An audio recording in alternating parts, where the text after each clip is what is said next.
നമസ്കാരം. Keralam April 9 polling ബൂത്തിലേക്ക്. May 4 വോട്ടെണ്ണൽ. ഒറ്റഘട്ടമായി തെരഞ്ഞെടുപ്പ് നടക്കും. വോട്ടെടുപ്പിന് ഇനി വെറും 25 ദിവസം മാത്രമാണുള്ളത്. പെരുമാറ്റച്ചട്ടം നിലവിൽ വന്നു കഴിഞ്ഞു. നാമനിർദ്ദേശ പത്രിക സമർപ്പിക്കാൻ ഒരാഴ്ച മാത്രമാണ് സമയം. അങ്ങനെ തെരഞ്ഞെടുപ്പ് ചൂടിന്റെ വെയിലിലേക്ക് കേരളം എടുത്തെറിയപ്പെട്ടിരിക്കുകയാണ്. അവസാന വട്ട കണക്കുകൂട്ടലുകൾ എങ്ങനെയൊക്കെയാണ്? എത്ര പ്രിപ്പയർഡാണ് നമ്മുടെ മുന്നണികൾ?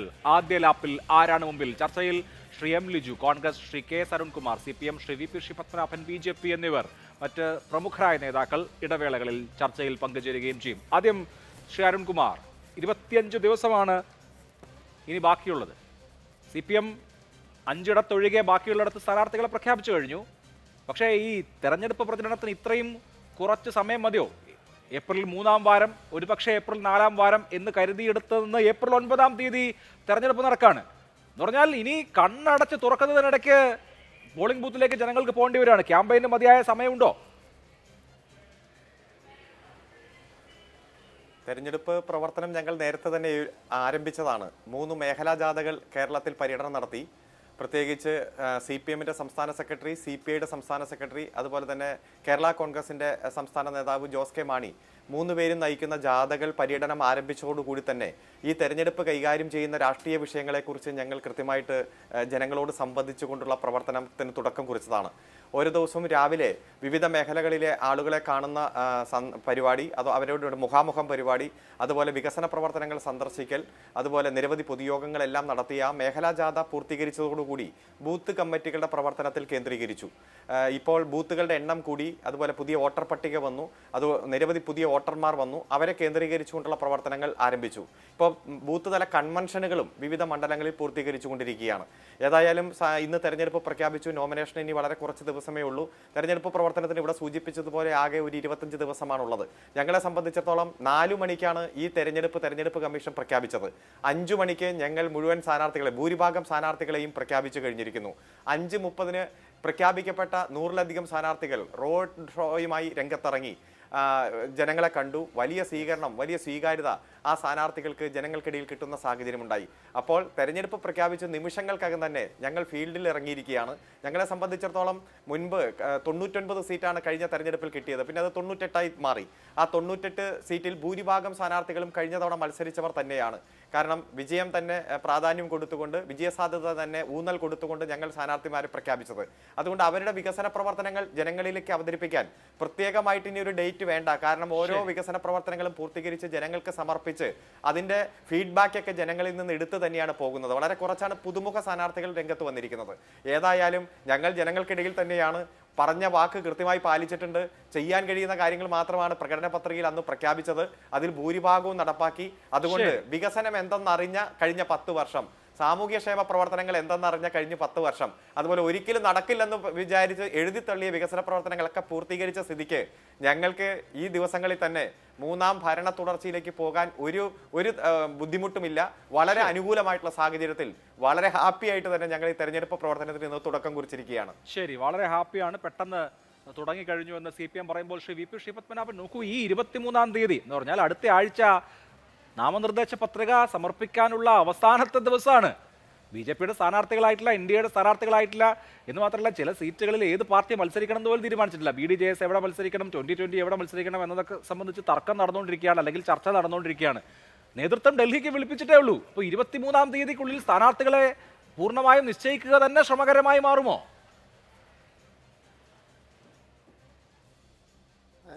കേരളത്തിലെ 140 നിയോജക മണ്ഡലങ്ങളിലും NDA-യുടെ തെരഞ്ഞെടുപ്പ് കമ്മിറ്റി ഓഫീസുകൾ തുറന്നു കഴിഞ്ഞു. അതിപ്പോൾ 2 ആഴ്ചയൊക്കെ ആയി. പലതും താഴെ തട്ടിലേക്ക് വേണ്ട നിർദ്ദേശങ്ങളും കാര്യങ്ങളുമൊക്കെ ചെന്നു കഴിഞ്ഞു. പിന്നെ വോട്ടർ പട്ടികയുമായി ബന്ധപ്പെട്ടിട്ടുള്ള പ്രവർത്തനം വളരെ നല്ല രീതിയിൽ ഏതാണ്ട് എല്ലാ മണ്ഡലങ്ങളിലും കഴിഞ്ഞു. ഏറ്റവും പ്രധാനപ്പെട്ട മണ്ഡലങ്ങളിൽ സ്ഥാനാർത്ഥികൾ ആവാൻ സാധ്യതയുള്ള ആളുകൾ പ്രവർത്തനം തുടങ്ങിക്കഴിഞ്ഞു. ബാക്കി മണ്ഡലങ്ങളിൽ ആരൊക്കെയാണ് സ്ഥാനാർത്ഥി എന്ന് സ്ഥാനാർത്ഥിയായി മത്സരിക്കാൻ പോകുന്നവർക്കും ആ മണ്ഡലത്തിലെ പ്രധാനപ്പെട്ട പ്രവർത്തകർക്കൊക്കെ അറിയാം. പക്ഷേ ഔദ്യോഗിക പ്രഖ്യാപനം നാളെയോ മറ്റന്നാളോ ഉണ്ടാവും. ഞങ്ങളെ സംബന്ധിച്ചിടത്തോളം എല്ലാ കാര്യങ്ങളും ചെയ്തു കഴിഞ്ഞു. ഇനി ഡൽഹിയിൽ നിന്ന് സ്ഥാനാർത്ഥികളുടെ ലിസ്റ്റ് വരണം. ആ ചുമര എഴുതിയ സ്ഥലത്ത് NDA സ്ഥാനാർത്ഥിക്ക് താമര അടയാളത്തിൽ വോട്ട് ചെയ്യുക എന്ന് എഴുതിയിട്ടുണ്ട്. ആ ഗ്യാപ്പിൽ സ്ഥാനാർത്ഥിയുടെ പേര് എഴുതണം. അത്രയേ ഉള്ളൂ. ഞങ്ങളെ സംബന്ധിച്ചിടത്തോളം ഇതൊരു വലിയ വിഷയമൊന്നുമല്ല. മാത്രമല്ല ഇപ്പോൾ ഒരു വാമപ്പ് മാച്ച് കഴിഞ്ഞ് നിൽക്കുകയാണല്ലോ.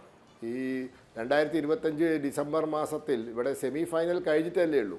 അപ്പോൾ അതിൻ്റെ ഒരു വാമപ്പ് മാച്ച് കഴിഞ്ഞ് ആ ബോഡിയൊക്കെ ഹീറ്റായി നിൽക്കുകയാണ് പ്രവർത്തകർ. അപ്പോൾ അതൊന്നും ഒരു വിഷയമല്ല. സ്ഥാനാർത്ഥികളെ ഫൈനൽ കളിക്കാൻ ടീം സെറ്റ് ആവണ്ടേ? ഇറങ്ങി കുറേ പേര് ഇറങ്ങിക്കഴിഞ്ഞു. പ്രഖ്യാപിച്ചു കഴിഞ്ഞാൽ ബാക്കിയുള്ളവർ ഇറങ്ങും. ആ ഗ്യാപ്പിൽ പേരെഴുതും. പ്രവർത്തകർ അവർ ചെയ്യേണ്ട പണിയൊക്കെ ചെയ്തു കഴിഞ്ഞു. അവർ ചെയ്തു തുടങ്ങി. വോട്ടർ പട്ടിക ചേർക്കൽ, വെട്ടിമാറ്റാൻ കൊടുക്കൽ, ഇതൊക്കെ അവർ ചെയ്ത് കഴിഞ്ഞു. പിന്നെ ഓഫീസുകളൊക്കെ ഉദ്ഘാടനം ചെയ്തു. പഞ്ചായത്ത് തല ഓഫീസുകൾ ഉദ്ഘാടനം കഴിഞ്ഞു. NDAയുടെ തെരഞ്ഞെടുപ്പ് കമ്മിറ്റി ഓഫീസുകൾ. ചില സ്ഥലത്തൊക്കെ ശക്തി കേന്ദ്ര തലത്തിലും തെരഞ്ഞെടുപ്പ് കമ്മിറ്റി ഓഫീസുകളൊക്കെ ഉദ്ഘാടനം ചെയ്ത് കഴിഞ്ഞു.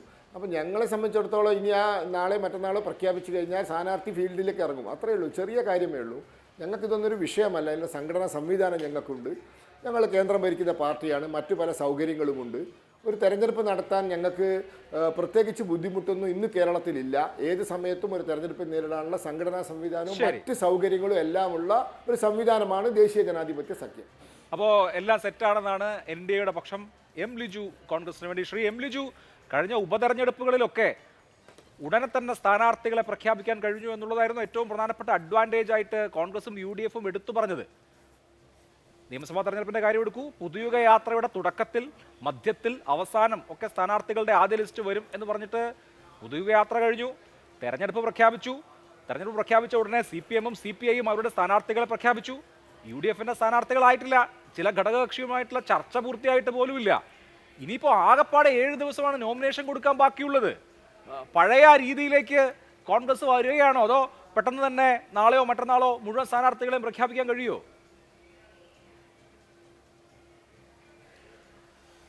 എനിക്കറിയാൻ സാധിക്കുന്നത് അടുത്ത ദിവസങ്ങളിൽ തന്നെ, നാളെ തന്നെ കോൺഗ്രസ് സ്ഥാനാർത്ഥി പട്ടിക പുറത്തു വരുമെന്നാണ്. ബഹുമാനായ പ്രതിപക്ഷ നേതാവ് ഇതുമായി ബന്ധപ്പെട്ട UDF ചെയർമാൻ ഇതുമായി ബന്ധപ്പെട്ട പ്രഖ്യാപനം നടത്തി കഴിഞ്ഞു. അപ്പോൾ അദ്ദേഹം വളരെ കൃത്യമായിട്ട് പറഞ്ഞിട്ടുണ്ട്, ഇലക്ഷൻ പ്രഖ്യാപനത്തിൻ്റെ 24 മണിക്കൂറിനുള്ളിൽ കോൺഗ്രസ് സ്ഥാനാർത്ഥി പട്ടിക പുറത്തു വരുമെന്ന്, UDF-ന്റെ സ്ഥാനാർത്ഥി പട്ടിക പുറത്തു വരുമെന്ന്. അപ്പോൾ അതിനകത്ത് എന്തെങ്കിലും ഒരു കൺഫ്യൂഷൻ നിലനിൽക്കുന്നുണ്ട് എന്ന് എനിക്ക് തോന്നുന്നില്ല. അല്ല, ഇപ്പോഴും ചില മണ്ഡലങ്ങളിലെ സ്ഥാനാർത്ഥിത്വത്തെ സംബന്ധിച്ച് അഭിപ്രായ വ്യത്യാസങ്ങളുണ്ട്. MP-മാർ മത്സരിക്കണോ വേണ്ടയോ, അതൊരു പ്രധാനപ്പെട്ട ചോദ്യമാണ്. ആ ചോദ്യത്തിനുള്ള ഉത്തരം കോൺഗ്രസ് ഹൈക്കമാൻഡ് ഫൈനലായിട്ട് നൽകിയിട്ടില്ല. K. സുധാകരൻ പരസ്യമായി നിലപാടെടുക്കുന്നത് നമ്മൾ കണ്ടു. തെരഞ്ഞെടുപ്പിന് സ്വാഭാവികമായിട്ടും ഇത് കോൺഗ്രസ് അല്ലെങ്കിൽ UDF പോൾ പൊസിഷനിൽ നിൽക്കുന്ന വളരെ നിർണായകമായ ഒരു തെരഞ്ഞെടുപ്പാണ്. അപ്പോൾ ആദ്യ ലാപ്പിൽ എതിർപക്ഷം കുറച്ച് മുമ്പിലെത്തുന്ന വിധത്തിലായോ കാര്യങ്ങൾ?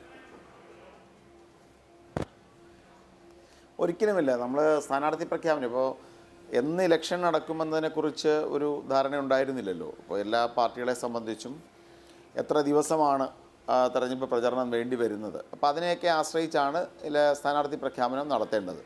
ഇവിടെ ഇപ്പോൾ കോൺഗ്രസിനെ സംബന്ധിച്ച് ഞങ്ങൾ ഇന്ന് ഇലക്ഷൻ പ്രഖ്യാപിച്ചു. നാളെ വൈകുന്നേരം ആകുമ്പോഴത്തേക്കും കോൺഗ്രസ് സ്ഥാനാർത്ഥി പട്ടിക പുറത്തു വരും. ഏകദേശം ഭൂരിപക്ഷം സ്ഥാനാർത്ഥികളെയും പ്രഖ്യാപിക്കാൻ സാധിക്കുമെന്നാണ് എനിക്കറിയാൻ സാധിക്കുന്നത്. അപ്പോൾ ഇലക്ഷൻ യഥാർത്ഥത്തിൽ ഈ തിരഞ്ഞെടുപ്പ് വളരെ മുമ്പേ തന്നെ തുടങ്ങിക്കഴിഞ്ഞിരുന്നല്ലോ. പഞ്ചായത്ത് ഇലക്ഷൻ തന്നെ ഒരു മിനി സെമി ഫൈനലായിരുന്നു. ആ പഞ്ചായത്ത് തെരഞ്ഞെടുപ്പിൽ ഐക്യജനാധിപത്യ മുന്നണിക്ക് കേരളത്തിലാകമാനം വലിയ വിജയമാണുള്ളത്. ആ തെരഞ്ഞെടുപ്പ് പ്രവർത്തനത്തിൽ നിന്ന പാർട്ടി പ്രവർത്തകർ അതിനുശേഷം വോട്ടർ പട്ടിക പേര് ചേർക്കലും മറ്റ് ഇലക്ഷൻ കമ്മിറ്റികളുടെ രൂപീകരണത്തിനുമായിട്ടൊക്കെ തന്നെ വളരെ സജീവമാണ്. കഴിഞ്ഞ ഒരു മാസക്കാലമായി ബഹുമാനായ പ്രതിപക്ഷ നേതാവ് നയിക്കുന്ന പുതുയുഗ യാത്ര അതെല്ലാ നിയോജകമണ്ഡലങ്ങളിലൂടെയും കടന്നുപോയതാണ്. അപ്പോൾ അതിൻ്റെ പ്രചരണം, അതുമായി ബന്ധപ്പെട്ട് നടന്ന വികസന സദസ്സുകൾ, അതുമായി ബന്ധപ്പെട്ട് നടന്ന ക്യാമ്പയിനുകൾ, അപ്പം ഞങ്ങൾ നേരത്തെ ഇലക്ഷൻ പ്രവർത്തനം തുടങ്ങിക്കഴിഞ്ഞു. ഈ പുതുയുഗ യാത്രയ്ക്ക് വേണ്ടി തന്നെ ഓരോ നിയോജകമണ്ഡലത്തിലെയും പ്രവർത്തനങ്ങളുടെ കൾമിനേഷനാണ് ആ പുതുയുഗ യാത്ര അവിടെ ചേർന്ന് എത്തിക്കഴിഞ്ഞപ്പോൾ അതിനു മുമ്പ് തന്നെ ബൂത്ത് കമ്മിറ്റികളുടെ പൂർത്തീകരണം കഴിഞ്ഞു, വോട്ടർ പട്ടിക പ്രവർത്തനങ്ങൾ കഴിഞ്ഞു, ഞങ്ങളുടെ ക്യാമ്പയിൻ കഴിഞ്ഞു, ഞങ്ങളുടെ മാനിഫെസ്റ്റോ രൂപീകരണം കഴിഞ്ഞു. ഉജ്ജ്വലമായ പ്രകടനത്തോടുകൂടി ഞങ്ങൾ പുതുയുഗ യാത്രയെ സ്വീകരിച്ചു. അപ്പോൾ ഞങ്ങൾ തെരഞ്ഞെടുപ്പിന് സജ്ജരാണ്. ഓൾ സെറ്റാണ് UDF ക്യാമ്പിൽ നിന്നും. ഞാൻ നേരത്തെ പറഞ്ഞു, മുതിർന്ന നേതാക്കളും ഈ ചർച്ചയിൽ അല്പസമയം വീതം ഭാഗഭാക്കാകുമെന്ന്. BJP-യിൽ നിന്ന് V. മുരളീധരൻ ഇപ്പോൾ നമ്മോടൊപ്പം ഉണ്ട്. ശ്രീ V. മുരളീധരൻ, തെരഞ്ഞെടുപ്പ് പ്രവർത്തനങ്ങളൊക്കെ അതിന്റെ ടോപ്പ് ഗിയറിലേക്ക് മാറ്റിയോ? തീർച്ചയായിട്ടും ഭാരതീയ ജനതാ പാർട്ടിയെ സംബന്ധിച്ചിടത്തോളം ദേശീയ ജനാധിപത്യ സഖ്യത്തിന്റെ റാലി കഴിഞ്ഞ ദിവസം 11-ാം തീയതി പ്രധാനമന്ത്രി നരേന്ദ്രമോദിജി അഭിസംബോധന ചെയ്തുകൊണ്ട് എറണാകുളത്ത് നടന്നതോടുകൂടി തന്നെ ഭാരതീയ ജനതാ പാർട്ടിയുടെയും ദേശീയ ജനാധിപത്യ സഖ്യത്തിന്റെയും തെരഞ്ഞെടുപ്പ് പ്രവർത്തനത്തിന് തുടക്കം കുറിച്ചു കഴിഞ്ഞു. അതിനുശേഷം പാർട്ടിയുടെ കേന്ദ്ര പാർലമെന്ററി ബോർഡ് ഞങ്ങളുടെ ആദ്യ ഘട്ടത്തിലുള്ള സ്ഥാനാർത്ഥി പട്ടിക, ആ സ്ഥാനാർത്ഥി പട്ടിക ചർച്ച ചെയ്തു.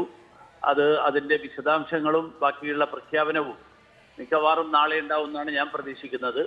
ഘടകകക്ഷികളുമായിട്ടുള്ള ചർച്ചകളും ഏതാണ്ട് അവസാന ഘട്ടത്തിലാണ്.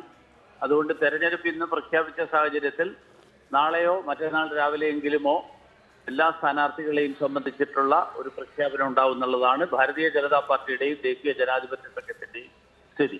അല്ല, സമയം കുറഞ്ഞു പോയോ?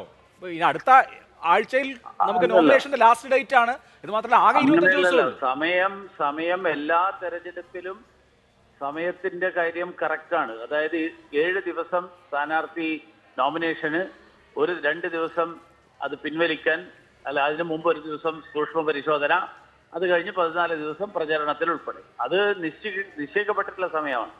ഏതെങ്കിലും ഒരു തെരഞ്ഞെടുപ്പിൽ കുറയുകയും കൂടുകയും ഒന്നും ചെയ്യാറില്ല. എല്ലാ തെരഞ്ഞെടുപ്പുകളിലും തെരഞ്ഞെടുപ്പ് കമ്മീഷൻ ഈ തീയതികൾ വെച്ച് തന്നെയാണ് ചെയ്യാറ്. കഴിഞ്ഞ തവണ 12-ാം തീയതി നോട്ടിഫിക്കേഷൻ വന്നു, ഏപ്രിൽ 6-ാം തീയതി, മാർച്ച് 12-ാം തീയതി നോട്ടിഫിക്കേഷൻ വന്നു, ഏപ്രിൽ 6-ാം തീയതി തെരഞ്ഞെടുപ്പ് നടന്നു. ഈ തവണ മാർച്ച് 15-ന് ഇന്ന് പ്രഖ്യാപനം വന്നു, നാളെ നോട്ടിഫിക്കേഷൻ വരുന്നു, 9-ാം തീയതി തെരഞ്ഞെടുപ്പ് നടക്കുന്നു. കൃത്യമായിട്ടുള്ള സമയം തന്നെ. ഇപ്പോൾ നോക്കൂ, LDFന്റെ സ്ഥാനാർത്ഥികളായി കഴിഞ്ഞു. ഇപ്പോൾ തിരുവനന്തപുരത്ത് തന്നെ കഴക്കൂട്ടത്തെയും നേമത്തെയും വട്ടിയൂർക്കാവിലെയൊക്കെ, അതായത് BJP നേരിട്ട് മത്സരിക്കുന്ന CPM സ്ഥാനാർത്ഥികളൊക്കെ റോഡ് ഷോ നടത്തുന്നു, വലിയ ആരവം ഉണ്ടാക്കുന്നു. BJP സ്ഥാനാർത്ഥികളെ പ്രഖ്യാപിക്കുന്നത് വൈകിപ്പിക്കണോ? അത് കുറച്ച് ബുദ്ധിമുട്ടുണ്ടാക്കില്ലേ പ്രവർത്തകർക്ക്? അല്ല, ഈ റോഡ് ഷോ കൊണ്ടൊക്കെ എന്തൊക്കെ ഉണ്ടാവും എന്നുള്ളത് നമ്മൾ കണ്ടിട്ടുള്ളതാണ്. നമ്മുടെ ബഹുമാന്യനായിട്ട് കടകംപള്ളി സുരേന്ദ്രൻ കോർപ്പറേഷൻ തെരഞ്ഞെടുപ്പിന്റെ അവസാന ദിവസം ഇവിടെ വലിയ റോഡ് ഷോ നടത്തി അവസാനിച്ച് റിസൾട്ട് വന്നപ്പോ CPMന്റെ കയ്യിലുണ്ടായിരുന്ന 9 സീറ്റ് BJPയുടെ കയ്യിലേക്ക് വന്നു. അപ്പോ കഴക്കൂട്ടത്ത് കോൺഫിഡന്റ് ആണ്. അതുകൊണ്ട് റോഡ് ഷോ കൊണ്ടൊന്നും ജനങ്ങളെ കബളിപ്പിക്കാൻ കഴിയില്ല. ജനങ്ങൾക്ക് എല്ലാവരെയും അറിയാം. കഴിഞ്ഞ 10 കൊല്ലക്കാലം ഈ സംസ്ഥാനത്ത് എന്തൊക്കെ നടന്നു എന്നറിയാം. ഓരോ CPMന്റെ സ്ഥാനാർത്ഥിയുടെയും ചരിത്രം അറിയാം. അതൊക്കെ ജനങ്ങൾ പരിശോധിക്കും. ജനങ്ങൾ പരിശോധിച്ചിട്ട് ഒരു തീരുമാനം എടുക്കും. ഓക്കെ. അല്ല, കഴക്കൂട്ടത്തെ സംബന്ധിച്ചോളം ഞങ്ങൾ പൂർണ്ണമായിട്ടുള്ള ആത്മവിശ്വാസത്തിലാണ്. അല്ല, കഴക്കൂട്ടത്തെ ഇറങ്ങിക്കഴിഞ്ഞോ കാര്യങ്ങളൊക്കെ? ഇപ്പോ മറ്റുള്ളവർ ചെയ്യണത് പോലെ ഓപ്പൺ ആയിട്ട് കഴക്കൂട്ടത്തെ എനിക്ക് ഇറങ്ങേണ്ട ആവശ്യമില്ല. ഞാൻ ഇവിടെ തന്നെയാണ്. ഓക്കെ, കാലമായിട്ട് ഞാൻ ഇവിടെ തന്നെയാണ്. ഓക്കെ, വളരെ നന്ദി ശ്രീ വി മുരളീധരൻ. മറ്റു നേതാക്കളെ ഇതുപോലെ വിളിക്കുന്നുണ്ട്. ശ്രീ കെ അരുൺകുമാർ, ഇവിടെ ഇപ്പോ തെരഞ്ഞെടുപ്പിന് പ്രഖ്യാപനത്തിന് തൊട്ട് ശേഷം സ്ഥാനാർത്ഥികളെ പ്രഖ്യാപിച്ചു എന്നുള്ളത് കൊണ്ടായില്ലല്ലോ, ബാക്കി കാര്യങ്ങളും മുന്നോട്ട് പോകുന്നുണ്ട്. 10 കൊല്ലമായി ഭരിച്ച ഒരു സർക്കാരാണ്. 10 കൊല്ലമായി ഭരിച്ച ഒരു സർക്കാർ വീണ്ടും ജനവിധി തേടുകയാണ്. അപ്പോൾ 56 സിറ്റിംഗ് MLA-മാർ മത്സരിക്കുന്നു എന്നാണ് ഇന്ന് MV ഗോവിന്ദൻ മാസ്റ്റർ സ്ഥാനാർത്ഥികളെ പ്രഖ്യാപിച്ചുകൊണ്ട് പറഞ്ഞത്. കഴിഞ്ഞ തവണ വളരെ സ്ട്രിക്റ്റ് ആയിട്ട് 2 ടേം നിബന്ധന പാലിച്ചു, മന്ത്രിമാരെ അടക്കമുള്ള പ്രധാനപ്പെട്ട നേതാക്കളെയൊക്കെ മാറ്റി. ഇത്തവണ അങ്ങനെ ചെയ്യാൻ പറ്റാത്തത് എന്തുകൊണ്ടായിരിക്കും? 56 സിറ്റിംഗ് MLA-മാർക്ക് ഈ ടേം നിബന്ധന ബാധകമാക്കാതെ വീണ്ടും സ്ഥാനാർത്ഥിത്വം കൊടുത്തു. 56 പേരും ടേം നിബന്ധന അല്ലെങ്കിൽ അത് കഴിഞ്ഞവരാണെന്നല്ല കേട്ടോ ഞാൻ പറഞ്ഞത്. 56 പേർക്ക് വീണ്ടും കൊടുക്കുന്നു. മന്ത്രിമാരെല്ലാവരും വീണ്ടും മത്സരിക്കുന്നു. ഇത്തവണ ഇതൊരു ഡു ഓർ ഡൈ ബാറ്റിലാണ്. പുതുമുഖങ്ങളെ മത്സരിപ്പിക്കുകയോ അല്ലെങ്കിൽ ഏതെങ്കിലും തരത്തിൽ ചാൻസ് എടുക്കുകയോ ചെയ്യാൻ പറ്റില്ല എന്ന നിലയിലാണോ? ഓരോ കാലഘട്ടത്തിലും പാർട്ടി അതുമായി ബന്ധപ്പെട്ടുകൊണ്ടൊരു നിലപാട് സ്വീകരിക്കും. ആ നിലപാടിൽ ഉറച്ചു നിന്നുകൊണ്ട് ആ തീരുമാനം നടപ്പാക്കും. കഴിഞ്ഞ തവണ 51 പേരാണ് 2 ടേം പൂർത്തീകരിച്ച് തെരഞ്ഞെടുപ്പ് രംഗത്തുനിന്ന് മാറിയുന്നത്. പകരം വന്ന 51 പേരും തെരഞ്ഞെടുപ്പിൽ വിജയിച്ചു എന്നുള്ളത് ഒരു ചരിത്ര വിജയമാണ്. നമുക്കറിയാം, ഭരണ തുടർച്ചയാണ്. MLA-മാരെല്ലാം വളരെ മികച്ച ഭരണമാണ് കാഴ്ചവെച്ചിരിക്കുന്നത്. ജനങ്ങളുമായിട്ട് ഏറ്റവും അടുത്ത ബന്ധം. ഇപ്പോൾ അടുത്ത കാലത്ത് വിവിധ ചാനലുകൾ MLA-മാർക്കിടെ മാർക്കിടലൊക്കെ നമ്മൾ കണ്ടു. അതെല്ലാം പൂർണ്ണമായി ശരിയാണ് എന്ന രൂപത്തിലല്ല, മറിച്ച് ജനകീയമായിട്ട് അവർ ഏറ്റെടുത്ത പ്രവർത്തനങ്ങൾ വിജയിപ്പിക്കാനും കൂടുതൽ വികസനത്തിന്റെ തലത്തിലേക്ക് തങ്ങളുടെ മണ്ഡലത്തെ ഉയർത്തുന്നതിലുമെല്ലാം വളരെ മത്സര ബുദ്ധിയോടെയാണ് ഇവരെല്ലാം പ്രവർത്തിച്ചത്. അതുകൊണ്ട് ഇത്തവണ ചില MLA-മാരെ സംബന്ധിച്ചിടത്തോളം അവരുടെ വികസന പ്രവർത്തനങ്ങൾക്ക് പൂർത്തീകരണം വരാൻ, കൂടുതൽ ഉന്നതിയിലേക്ക് മണ്ഡലത്തെ കൊണ്ടുപോകാൻ, ഭരണ തുടർച്ച കൊടുക്കാൻ, അല്ലെങ്കിൽ അവർക്ക് കൂടുതൽ അവസരം കൊടുക്കാൻ പാർട്ടി തീരുമാനിച്ചു. ആ മാനദണ്ഡങ്ങളിലെല്ലാം ചില ഇളവുകൾ വന്നിട്ടുണ്ട്. ഏതായാലും ഞങ്ങളെ സംബന്ധിച്ചിടത്തോളം വിജയിച്ച് മുന്നേറുക എന്നത് തന്നെയാണ് ഏറ്റവും വലിയ ലക്ഷ്യം. ഇപ്പൊ നമുക്കറിയാം, ഈ കേരളത്തിന്റെ അവസാനത്തെ ഒരു 30 കൊല്ലത്തെ ചരിത്രം എടുത്ത് പരിശോധിച്ചാൽ ആ 30 കൊല്ലത്തിൽ 20 കൊല്ലവും ഭരിക്കുന്നത് ഇടതുപക്ഷമാണ്. ഇപ്പൊ 2006-ലെ തെരഞ്ഞെടുപ്പ്, ആ തെരഞ്ഞെടുപ്പിൽ ഏകദേശം 100-ന്റെ അടുത്ത് സീറ്റ് ഞങ്ങൾക്ക് കിട്ടി. 2011 ആയപ്പോൾ വെറും 2 സീറ്റിനാണ് ഞങ്ങൾക്ക് ഭരണം നഷ്ടപ്പെട്ടത്. 2016 ഞങ്ങൾക്ക് 91 സീറ്റ് കിട്ടി. 2021 അത് 99 മാറി. അതായത് ഞങ്ങളെ സംബന്ധിച്ചിടത്തോളം ഈ കഴിഞ്ഞ ഒരു 10-30 വർഷത്തെ കേരളത്തിന്റെ ചരിത്രം എടുത്ത് പരിശോധിച്ചാൽ കൂടുതൽ ഉജ്ജ്വലമായ ആകർഷകമായിട്ടുള്ള വിജയം നേടിയെടുക്കാൻ കഴിയുന്നു എന്നുള്ളത് ഞങ്ങൾ പശ്ചാത്തല വികസന രംഗത്തും സാമൂഹ്യ സുരക്ഷാ രംഗത്തും അതുപോലെ തന്നെ വികസന പ്രവർത്തനങ്ങൾ സമയബന്ധിതമായി പൂർത്തീകരിക്കുന്ന കാര്യത്തിലുമെല്ലാം നടത്തിക്കൊണ്ടിരിക്കുന്ന പ്രവർത്തനങ്ങൾക്കുള്ള അംഗീകാരം കൂടിയാണ്. ഇപ്പോൾ 2021 തെരഞ്ഞെടുപ്പ് സമയത്ത് ഇതുപോലെ ചർച്ച ചെയ്യുമ്പോൾ കേരളത്തിൽ ഭരണ തുടർച്ച ഉണ്ടായിട്ടില്ല, അതുകൊണ്ട് ചരിത്രം തിരുത്തി എഴുതാനൊന്നും ആരും പോകുന്നില്ല എന്ന രൂപത്തിലായിരുന്നു ചർച്ചകൾ. എന്നാൽ അന്ന് 1,50,000 വീടുകളാണ് ലൈഫ് പദ്ധതിയിൽ പൂർത്തീകരിച്ചത്. അതിപ്പോൾ 10 വർഷമായപ്പോഴേക്കും അത് 5 ലക്ഷമായിട്ട് ഉയർത്താൻ കഴിഞ്ഞു. മറ്റെല്ലാ മേഖലയെടുത്ത് പരിശോധിച്ചാലും ഭരണ തുടർച്ചയുടെ ഗുണം കേരളത്തിലെ ജനങ്ങൾ അനുഭവിച്ചു കൊണ്ടിരിക്കുകയാണ്. അതുകൊണ്ട് ഈ വികസന പ്രവർത്തനങ്ങൾക്ക് തുടർച്ച വേണം. ഈ സാമൂഹ്യ സുരക്ഷാ സംവിധാനങ്ങൾ നിന്നു പോകാതെ സംരക്ഷിക്കണം. അതുകൊണ്ട് ജനങ്ങൾ ആഗ്രഹിക്കുന്നത് ഭരണ തുടർച്ചയാണ്. അതുകൊണ്ട് ഏറ്റവും മികച്ച സ്ഥാനാർത്ഥികളെ എത്രയും പെട്ടെന്ന് അണിനിരത്തി ഏറ്റവും പെട്ടെന്ന് തെരഞ്ഞെടുപ്പ് പ്രവർത്തനത്തിലേക്ക് ഞങ്ങൾ ഇറങ്ങി തിരിച്ചിരിക്കുകയാണ്. ഞാൻ ആദ്യം സൂചിപ്പിച്ചതുപോലെ മേഖലാ ജാഥകൾ മുതൽ തന്നെ തെരഞ്ഞെടുപ്പ് പ്രവർത്തനം ആരംഭിച്ചു. ഇത് ഏറ്റവും കൃത്യമായി പൂർത്തീകരിക്കുക എന്നുള്ളതാണ്. ആ പൂർത്തീകരണം മുഖ്യമന്ത്രി പറഞ്ഞതുപോലെ അങ്ങ് 100-നപ്പുറത്തേക്ക് വൻ വിജയത്തോടെ തന്നെ ആയിരിക്കും എന്നതിൽ യാതൊരു സംശയമില്ല.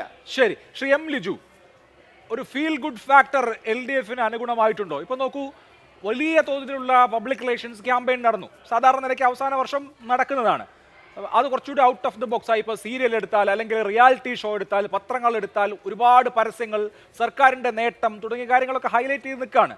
അപ്പോൾ വികസനവും ക്ഷേമവും ചർച്ചയായാൽ അത് ഒരു അഡ്വാൻറ്റേജ് LDF-ന് കൊടുക്കുന്നുണ്ടോ? ഇനി 25 ദിവസം മാത്രമേ ഉള്ളത്. അപ്പോൾ ഈ തരത്തിലുള്ള PR ക്യാമ്പയിന് നിങ്ങൾക്കൊരു കൗണ്ടർ കൊടുക്കേണ്ടത് തെരഞ്ഞെടുപ്പ് പ്രചരണ രംഗത്താണ് സ്വാഭാവികമായിട്ടും. അതിന് മാത്രം സമയം കിട്ടുന്നുണ്ടോ?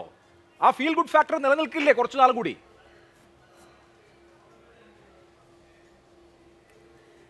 PR ക്യാമ്പയിൻ എന്നത് അതായത് ഏജൻസികൾ തയ്യാറാക്കുന്ന പരസ്യങ്ങളാണ്.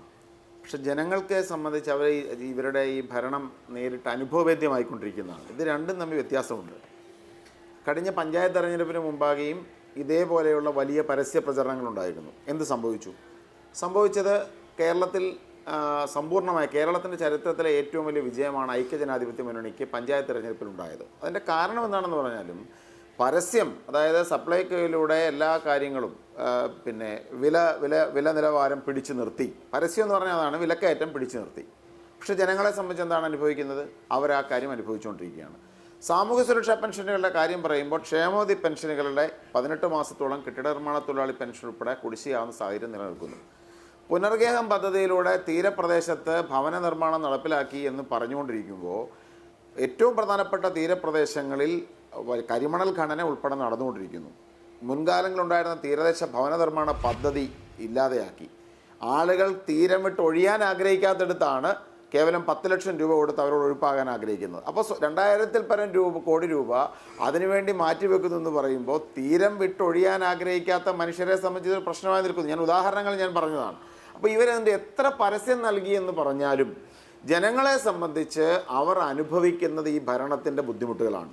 ആശുപത്രികളെക്കുറിച്ച് വലിയ പരസ്യം നടക്കുന്നു. ഞങ്ങളുടെ നാട്ടിലാണ്, അമ്പലപ്പുഴയിലായിരുന്നു മെഡിക്കൽ കോളേജിനുള്ളിൽ ഒരു രോഗിയുടെ വയറ്റിൽ കത്രിക പോകുന്ന സാഹചര്യം ഉണ്ടായത്. ഇവിടെയാണ്, ഈ നാട്ടിലാണ് ഒരു കുഞ്ഞിൻ്റെ കൈ മുറിവ് വന്ന് ഡോക്ടർമാരുടെ അനാസ്ഥ കാലം മുറിച്ചു മാറ്റേണ്ടി വന്നത്. ആ കുഞ്ഞിനൊരു കൈ കൊടുക്കുവാൻ, കൃത്രിമ കൈ കൊടുക്കുവാനുള്ള മനസാക്ഷിയില്ലാത്തൊരു ഗവൺമെൻറ്റാണ് കേരളം ഭരിക്കുന്നത്. അപ്പോൾ ആരോഗ്യ മേഖല, കുത്തഴിഞ്ഞ ആരോഗ്യ മേഖല, ക്രമസമാധാനത്തിൻ്റെ കാര്യം ഇന്ന് കണ്ടുകൊണ്ടിരിക്കുകയാണ്. നമ്മൾ കൊലപാതകങ്ങളൊക്കെ റോഡിൽ കണ്ടുകൊണ്ടിരിക്കുന്നു. മയക്കുമരുന്നിൻ്റെ വ്യാപനം, അതോടൊപ്പം തന്നെ സാമൂഹ്യ സുരക്ഷാ പെൻഷൻ ഉൾപ്പെടെയുള്ള കാര്യങ്ങളിൽ ഉണ്ടായിട്ടുള്ള വാഗ്ദാന ലംഘനം. 2500 രൂപയാക്കുമെന്ന് പറഞ്ഞവരുടെ എന്താണ് അവരുടെ ഒരു പൊസിഷൻ? 10 വർഷക്കാലം കൊണ്ട് ഇത്രയും ഇൻഫ്ലേഷൻ്റെ ഒരു കാലഘട്ടത്തിൽ ഈ 2000-ൽ മാത്രം എത്തി നിൽക്കുന്ന സാഹചര്യം, സർക്കാർ ഉദ്യോഗസ്ഥർക്ക് കൊടുക്കാമെന്ന് പറഞ്ഞ ആനുകൂല്യങ്ങളുമായി ബന്ധപ്പെട്ട് നിൽക്കുന്ന കാര്യങ്ങൾ, അങ്ങനെ സമസ്ത മേഖലകളിലും ഇവരെന്തൊക്കെ പരസ്യം ചെയ്താലും ജനം അനുഭവിക്കുകയാണ്. ഇപ്പം ഞാൻ ഉദാഹരണത്തിൻ്റെ കാര്യം പറയാം. ഇപ്പോൾ സെക്രട്ടേറിയറ്റ് അസോസിയേഷൻ, തിരുവനന്തപുരത്തെ സെക്രട്ടേറിയറ്റിൽ ബഹുഭൂരിപക്ഷം ഉദ്യോഗസ്ഥരും എല്ലാ കാലഘട്ടത്തിലും ഇടതുപക്ഷ CPM-ന് ഒപ്പമാണ്. അവിടുത്തെ സഹകരണ സംഘത്തിൽ നടന്ന തിരഞ്ഞെടുപ്പിൽ ചരിത്രത്തിൽ ആദ്യമായിട്ട് UDF ജയിക്കുകയാണ്. ജീവനക്കാർ ഇവരെത്ര വാഗ്ദാനം കൊടുത്തിട്ട് ഒറ്റ അടിക്ക് വന്ന് തിരിച്ചടിച്ച് സമ്പൂർണ്ണ പരാജയം ഉറപ്പുവരുത്തുകയാണ്. അപ്പോൾ അതുകൊണ്ട് സർക്കാർ ജീവനക്കാർ, കർഷകർ, യുവാക്കൾ, സ്ത്രീകൾ, പെൻഷനേഴ്സ്, ഈ രാജ്യത്തെ, ഈ സംസ്ഥാനത്തെ മുഴുവൻ ജനവിഭാഗങ്ങളും ഈ ഭരണത്തിൻ്റെ ദൂഷ്യഫലം അനുഭവിക്കുന്നതുകൊണ്ട് ഇവരിനി എത്ര കോടി രൂപ പരസ്യം ചെലവഴിച്ചാലും ഇനി എത്ര കോടി രൂപ PR വർക്കിനെ ചെയ്താലും, ഏറ്റവും മികച്ച PR ഏജൻസികളെ കൊണ്ടുവന്നാലും ജനം അനുഭവിക്കുന്ന ഈ ഭരണത്തിനുള്ള പ്രതികരണം തീർച്ചയായിട്ടും അവർ ഏപ്രിൽ 9 നൽകുക തന്നെ ചെയ്യും.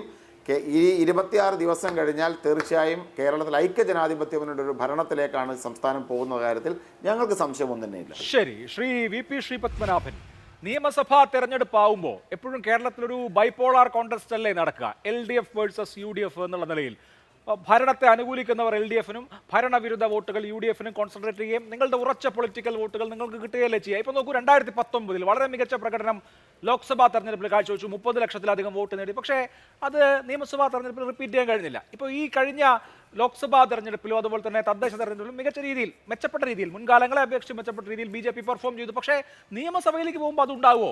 LDF വിരുദ്ധ ഭരണവിരുദ്ധ വോട്ടുകൾ അതിൻ്റെ ഒരു നാച്ചുറൽ ബെനിഫിഷ്യറി എന്നുള്ള നിലയിൽ UDF അവിടെ ഉണ്ട്.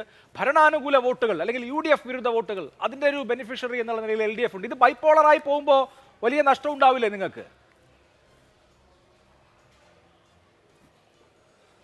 കേരള രാഷ്ട്രീയം അങ്ങനെയായിരുന്നു, ബൈപോളാർ പൊളിറ്റിക്സ് ആയിരുന്നു. അതിന് 2 കാരണമുണ്ട്. ഒന്ന്, കേരളത്തിൽ BJPക്ക് അന്ന് ഒരു 10-30 വർഷം മുന്നേ ഇത്രയും ശക്തി ഉണ്ടായിരുന്നില്ല. 10-20 വർഷം മുന്നേ വരെ ഇത്രയും ശക്തി ഉണ്ടായിരുന്നില്ല. 1. 2, കോൺഗ്രസ് ഇന്ത്യ ഭരിച്ചിരുന്നു, തുടർച്ചയായിട്ട് ഇന്ത്യ ഭരിച്ചിരുന്നു. കോൺഗ്രസ് ഇന്ത്യ ഭരിക്കുമ്പോൾ അതിപ്പോൾ BJPക്ക് ഉണ്ടാവും ആ ഗുണം. ഇന്ത്യ ഭരിക്കുമ്പോൾ സംസ്ഥാനങ്ങളിൽ നടക്കുന്ന തെരഞ്ഞെടുപ്പുകളെ നേരിടാൻ ഒരുപാട് അനുകൂലമായ സാഹചര്യങ്ങൾ ഉണ്ടായി വരും. കോൺഗ്രസ്സിന് കേന്ദ്രത്തിൽ ഭരണം നഷ്ടപ്പെട്ടിട്ട് 12 വർഷമായി. അതിൻ്റെ ക്ഷീണം കേരളത്തിൽ മാത്രമല്ല, ഇന്ത്യയിൽ ഏതാണ്ട് എല്ലാ സംസ്ഥാനത്തും ഉണ്ട്. അപ്പോൾ ആ കോൺഗ്രസ്സിന് ആ ക്ഷീണമുണ്ട്. 2, കഴിഞ്ഞ 20 വർഷം കൊണ്ട് BJP 5, 6, 7% വോട്ടിൽ നിന്നും ഏതാണ്ട് 20-ലേക്ക് ഉയർന്നു. അപ്പോൾ കഴിഞ്ഞ തെരഞ്ഞെടുപ്പിൽ ചരിത്രത്തിലാദ്യമായി കേരളത്തിൽ ഒരു ലോക്സഭാ സീറ്റ് ജയിച്ചു. ഒരു നിയമസഭാ സീറ്റ് ജയിക്കുന്ന പോലെയല്ല ഒരു ലോക്സഭാ സീറ്റ് ജയിക്കുക. അതുപോലെ തന്നെ കേരളത്തിൻ്റെ തലസ്ഥാന നഗരി, ഏറ്റവും കൂടുതൽ വാശിയേറിയ മത്സരം എപ്പോഴും തലസ്ഥാന നഗരിയിലാണ് നടക്കുക. ആ തലസ്ഥാന നഗരിയുടെ ഭരണം BJP പിടിച്ചെടുത്തു. അപ്പോൾ ചരിത്രത്തിലില്ലാത്ത നേട്ടമാണ് ലോക്സഭയിലും തദ്ദേശ സ്വയംഭരണ സ്ഥാപനങ്ങളിലും ഉണ്ടായത്. അതിന് കാരണം, ഒന്ന്, കോൺഗ്രസിൻ്റെ ദേശീയ തലത്തിൽ കോൺഗ്രസിന് സംഭവിച്ച ക്ഷീണമാണ്. 2, ഞങ്ങൾക്ക് കേരളത്തിലുണ്ടായ വളർച്ചയാണ്. അപ്പോൾ ആ ഒരു സംവിധാനം, ആ ഒരു സാഹചര്യം ഇന്നും നിലനിൽക്കുകയാണ്. ഇപ്പോൾ ഇന്ന് കോൺഗ്രസിൻ്റെ മുൻ അടൂർ മുനിസിപ്പൽ ചെയർപേഴ്സൺ ഞങ്ങളെ കൂടെ വന്നിരിക്കുന്നു. അദ്ദേഹം കുന്നത്തുനാട് സ്ഥാനാർത്ഥിയാവാൻ പോകുന്നു. ഞാനിപ്പോൾ ലോക്സഭാ തെരഞ്ഞെടുപ്പിൻ്റെ കണക്കെടുത്ത് നോക്കിയപ്പോൾ കുന്നത്തുനാട്ടിൽ BJPക്ക് കിട്ടിയ വോട്ടും 2020ക്ക് കിട്ടിയ വോട്ടും കൂടി കൂട്ടിയാൽ 54,000-ലധികം വരും. അവിടെ ജയിച്ച ബെന്നി ബെഹനാന് 51,000 വോട്ടേ കുന്നത്തുനാടുന്നുള്ളൂ. അപ്പോൾ വ്യത്യാസം വരുന്നുണ്ട്. അപ്പോൾ 2020യുടെ വരവ്, ഇതെല്ലാം വലിയ വ്യത്യാസമുണ്ടാവും. ചരിത്രത്തിലില്ലാത്ത വിജയം ഇത്തവണ നിയമസഭാ തെരഞ്ഞെടുപ്പിലുണ്ടാവും. പിന്നെ ഒരു കാര്യം, കേരളത്തിൽ ഇത്തവണ നിങ്ങൾ എന്തു പറഞ്ഞാലും ശബരിമല വലിയൊരു വിഷയമാണ്. 1, അവിടെ നടന്ന സ്വർണ്ണക്കൊള്ള. 2, അയ്യപ്പ സംഗമം എന്ന് പറഞ്ഞുകൊണ്ട് കോടിക്കണക്കിന് രൂപ പൊടിച്ചത്. 3, കോടതിയുടെ ഭാഷയിൽ തന്നെ തെളിവിൻ്റെ ഒരു കണിക പോലും ഇല്ലാതെ ഒരു തന്ത്രിയെ പിടിച്ച് 40 ദിവസം ജയിലിലിട്ടത്. ഇത് ഇടതുപക്ഷത്തിന് വലിയ ബാധ്യതയാണ്. അത് മറികടക്കാൻ അവർക്ക് സാധ്യമല്ല. അതോടൊപ്പം ആരോഗ്യരംഗം കുത്തഴിഞ്ഞത്, വിദ്യാഭ്യാസ രംഗം കുത്തഴിഞ്ഞത് ഒക്കെ പോട്ടെ, മോഹൻലാലിൻ്റെ ആര്യൻ സിനിമയെ ഓർമ്മിപ്പിക്കുന്ന സംഭവമാണ് ഇന്ന് കൊല്ലത്തുണ്ടായത്. ഓർമ്മയുണ്ടാവും, മോഹൻലാലിൻ്റെ ആര്യൻ സിനിമയിൽ ടാക്സിയിൽ ചേസ് ചെയ്ത് ടാക്സിയുടെ മുകളിലൂടെ ചാടി ഇറങ്ങി വെടിവെച്ച് കൊല്ലുന്നത്. അതുപോലെയാണ് ഇന്ന് കൊല്ലത്ത് നടന്നത്. പട്ടാപ്പകൽ നാഷണൽ ഹൈവേയിൽ വെച്ചിട്ടാണ് കുറച്ചു പേർ വേറൊരുത്തനെ കൊന്നത്. ഇവിടെ എന്ത് ക്രമസമാധാനം? നിങ്ങൾ എന്ത് ക്രമസമാധാനത്തിൻ്റെ കാര്യമാണ് പറയുന്നത്? ഇത് UPയിലാണെങ്കിൽ ഇന്ന് ഈ നേരം കൊണ്ട് അവരെ എൻകൗണ്ടർ അടിച്ച് വെടിവെച്ച് കൊന്നിട്ടുണ്ടാവും. അറിയോ? ഈ മാഫിയ, കള്ളക്കടത്ത്, ഈ മയക്കുമരുന്ന് മാഫിയയെ നിങ്ങളിനിപ്പോൾ ജയിലിലൊക്കെ പിടിച്ചിട്ട് അവർക്ക് ബിരിയാണി കൊടുത്ത് കൂട്ടും. കുറച്ച് ദിവസം കഴിഞ്ഞാൽ അവർ ഈ സ്വർണ്ണക്കടത്ത് കളവ് കേസിലെ പ്രതികൾ ജാമ്യത്തിലിറങ്ങിയ പോലെ ഇറങ്ങും. എന്നിട്ട് അടുത്ത കൊലപാതകം നടത്തും. ഇതാണ് നിങ്ങൾ ചെയ്യുന്നത്. ഇവിടെ ഒരു ക്രമസമാധാനവും ഇല്ല. പരാജയമാണ്, അമ്പേ പരാജയമാണ്. പിന്നെ വികസന പ്രവർത്തനം, നാഷണൽ ഹൈവേ 63,000 കോടി രൂപ, അതിൽ 58,000 കോടി രൂപയും കേന്ദ്രത്തിൻ്റെ, 7,000 കോടി രൂപ ചെലവഴിച്ച് 35 റെയിൽവേ സ്റ്റേഷൻ നന്നാക്കുന്നു. ജയിൽ പൈപ്പ് ലൈൻ കേന്ദ്രത്തിൻ്റെ, ജൽജീവൻ മിഷൻ 50% കേന്ദ്രത്തിൻ്റെ. കേന്ദ്ര സഹായമില്ലാതെ ഏത് പരിപാടി ഇവിടെ നടക്കുന്നത്? എന്ത് വികസന പ്രവർത്തനം നടക്കുന്നത്? നിങ്ങളിപ്പോൾ ആവാസ് യോജന, നിങ്ങൾ വീട് കൊടുത്തു. നിങ്ങൾ 4 ലക്ഷം വീട് കൊടുത്തതിൽ ഗ്രാമീണ ആവാസ് യോജനയ്ക്ക് 72,000 രൂപയും നഗരത്തിലെ ആവാസ് യോജനയ്ക്ക് 1.5 ലക്ഷം രൂപയും കേന്ദ്ര സർക്കാർ കൊടുത്തിട്ടുണ്ട്. കേന്ദ്രത്തിൻ്റെ പൈസ ഇല്ലാത്ത ഒരു വികസന പ്രവർത്തനവും ഇവിടെ നടന്നിട്ടില്ല. അതൊന്നും ചൂണ്ടിക്കാണിക്കാൻ ഇവർക്ക് സാധ്യവുമല്ല. അത് ആരോഗ്യ മേഖലയാവട്ടെ എല്ലാം. നിങ്ങളല്ലേ പറഞ്ഞത് ആയുഷ്മാൻ ആരോഗ്യ മന്ദിർ എന്നും കേന്ദ്രത്തിനും പേരിടില്ല എന്ന്. ഇപ്പം നിങ്ങൾ പേരിട്ടല്ലോ. കേന്ദ്രത്തിൻ്റെ പൈസയും വാങ്ങി നിങ്ങൾ പേരിട്ടു. PM ശ്രീ വിദ്യാഭ്യാസ പദ്ധതിക്ക് നിങ്ങൾ തത്വത്തിൽ വേണ്ടാൻ തീരുമാനിച്ചു. തലയിൽ മുണ്ടിട്ട് ഡൽഹി പോയി ഒപ്പിട്ട് കൊടുത്തു. എന്നിട്ട് CPI-ക്കാർ ഉടക്കിയപ്പോൾ ഇപ്പോൾ ഫ്രീസറിൽ വെച്ചിരിക്കുകയാണ്. ഇതൊന്നുമല്ല. കേന്ദ്ര സർക്കാരിൻ്റെ സാമ്പത്തിക സഹായത്തോടെ നടക്കുന്ന വികസന പ്രവർത്തനം മാത്രമേ കേരളത്തിൽ നഗ്ന നേത്രം കൊണ്ട് കാണാനുള്ളൂ. മറ്റേതൊക്കെ ഡയലോഗിലുണ്ട്, പക്ഷേ യാഥാർത്ഥ്യത്തിൽ കാണാനില്ല. ശരി, അതിന് CPM മറുപടി പറയും. അതിനുമുമ്പ് എനിക്ക് ഒരു ചെറിയ ഇടവേള എടുക്കണം. ഈ ദിവസത്തെ ആദ്യത്തെ ഇടവേള, അതിനുശേഷം ചർച്ച തുടരാം.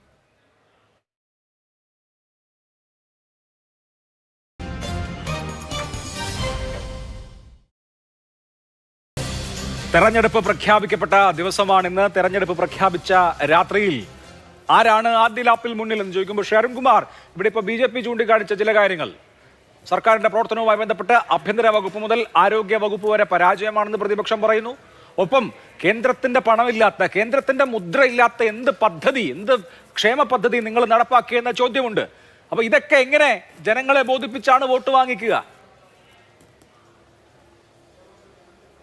ഇപ്പോൾ തിരുവനന്തപുരം നഗരസഭ BJP ജയിച്ചപ്പോൾ പ്രധാനമന്ത്രി നേരിട്ട് വന്ന് ഏതോ ബ്ലൂ പ്രിന്റ് പ്രഖ്യാപിക്കുന്നു, പുറത്തുവിടുന്നു, ആ സിറ്റിയെ വികസന സിറ്റിയായിട്ട് മാറ്റുന്നു എന്നെല്ലാം പറഞ്ഞ് എന്തെല്ലാം മോഹന സുന്ദര വാഗ്ദാനങ്ങളാ തന്നെ.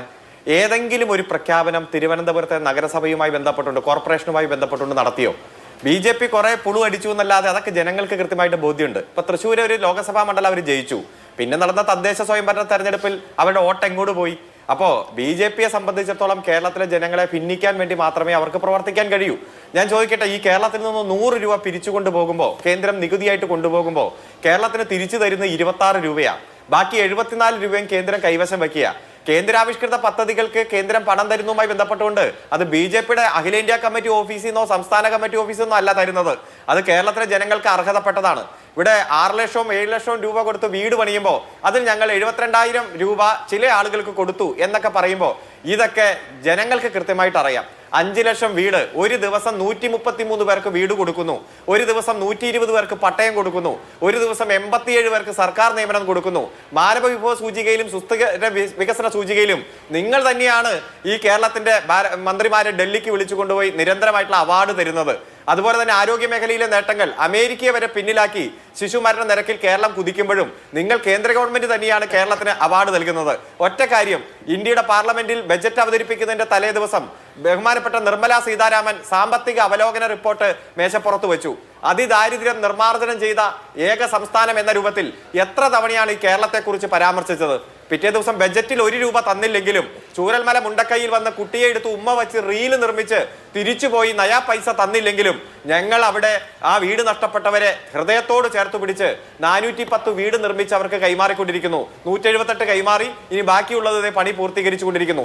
ഏത് രംഗത്തും കേന്ദ്രാവഗണന നടക്കുമ്പോൾ ആ കേന്ദ്രാവഗണനക്കിടയിലും ബഹുദൂരം മുന്നോട്ട് പോയി ജനങ്ങൾക്ക് കൊടുത്ത് വാക്കു പാലിച്ചുകൊണ്ട് ഈ ഗവൺമെന്റ് മുന്നോട്ട് പോകുകയാണ്. കേരളത്തിന് വലിയ കടമാണെന്ന് പറഞ്ഞ് കഴിഞ്ഞതിന്റെ മുമ്പത്തെ തെരഞ്ഞെടുപ്പിന്റെ സമയത്ത് ഈ കേരളത്തിൽ വന്ന നരേന്ദ്രമോദി പ്രസംഗിക്കുമ്പോൾ കേരളത്തെ സോമാലിയയോടാണ് ഉപമിച്ചത്.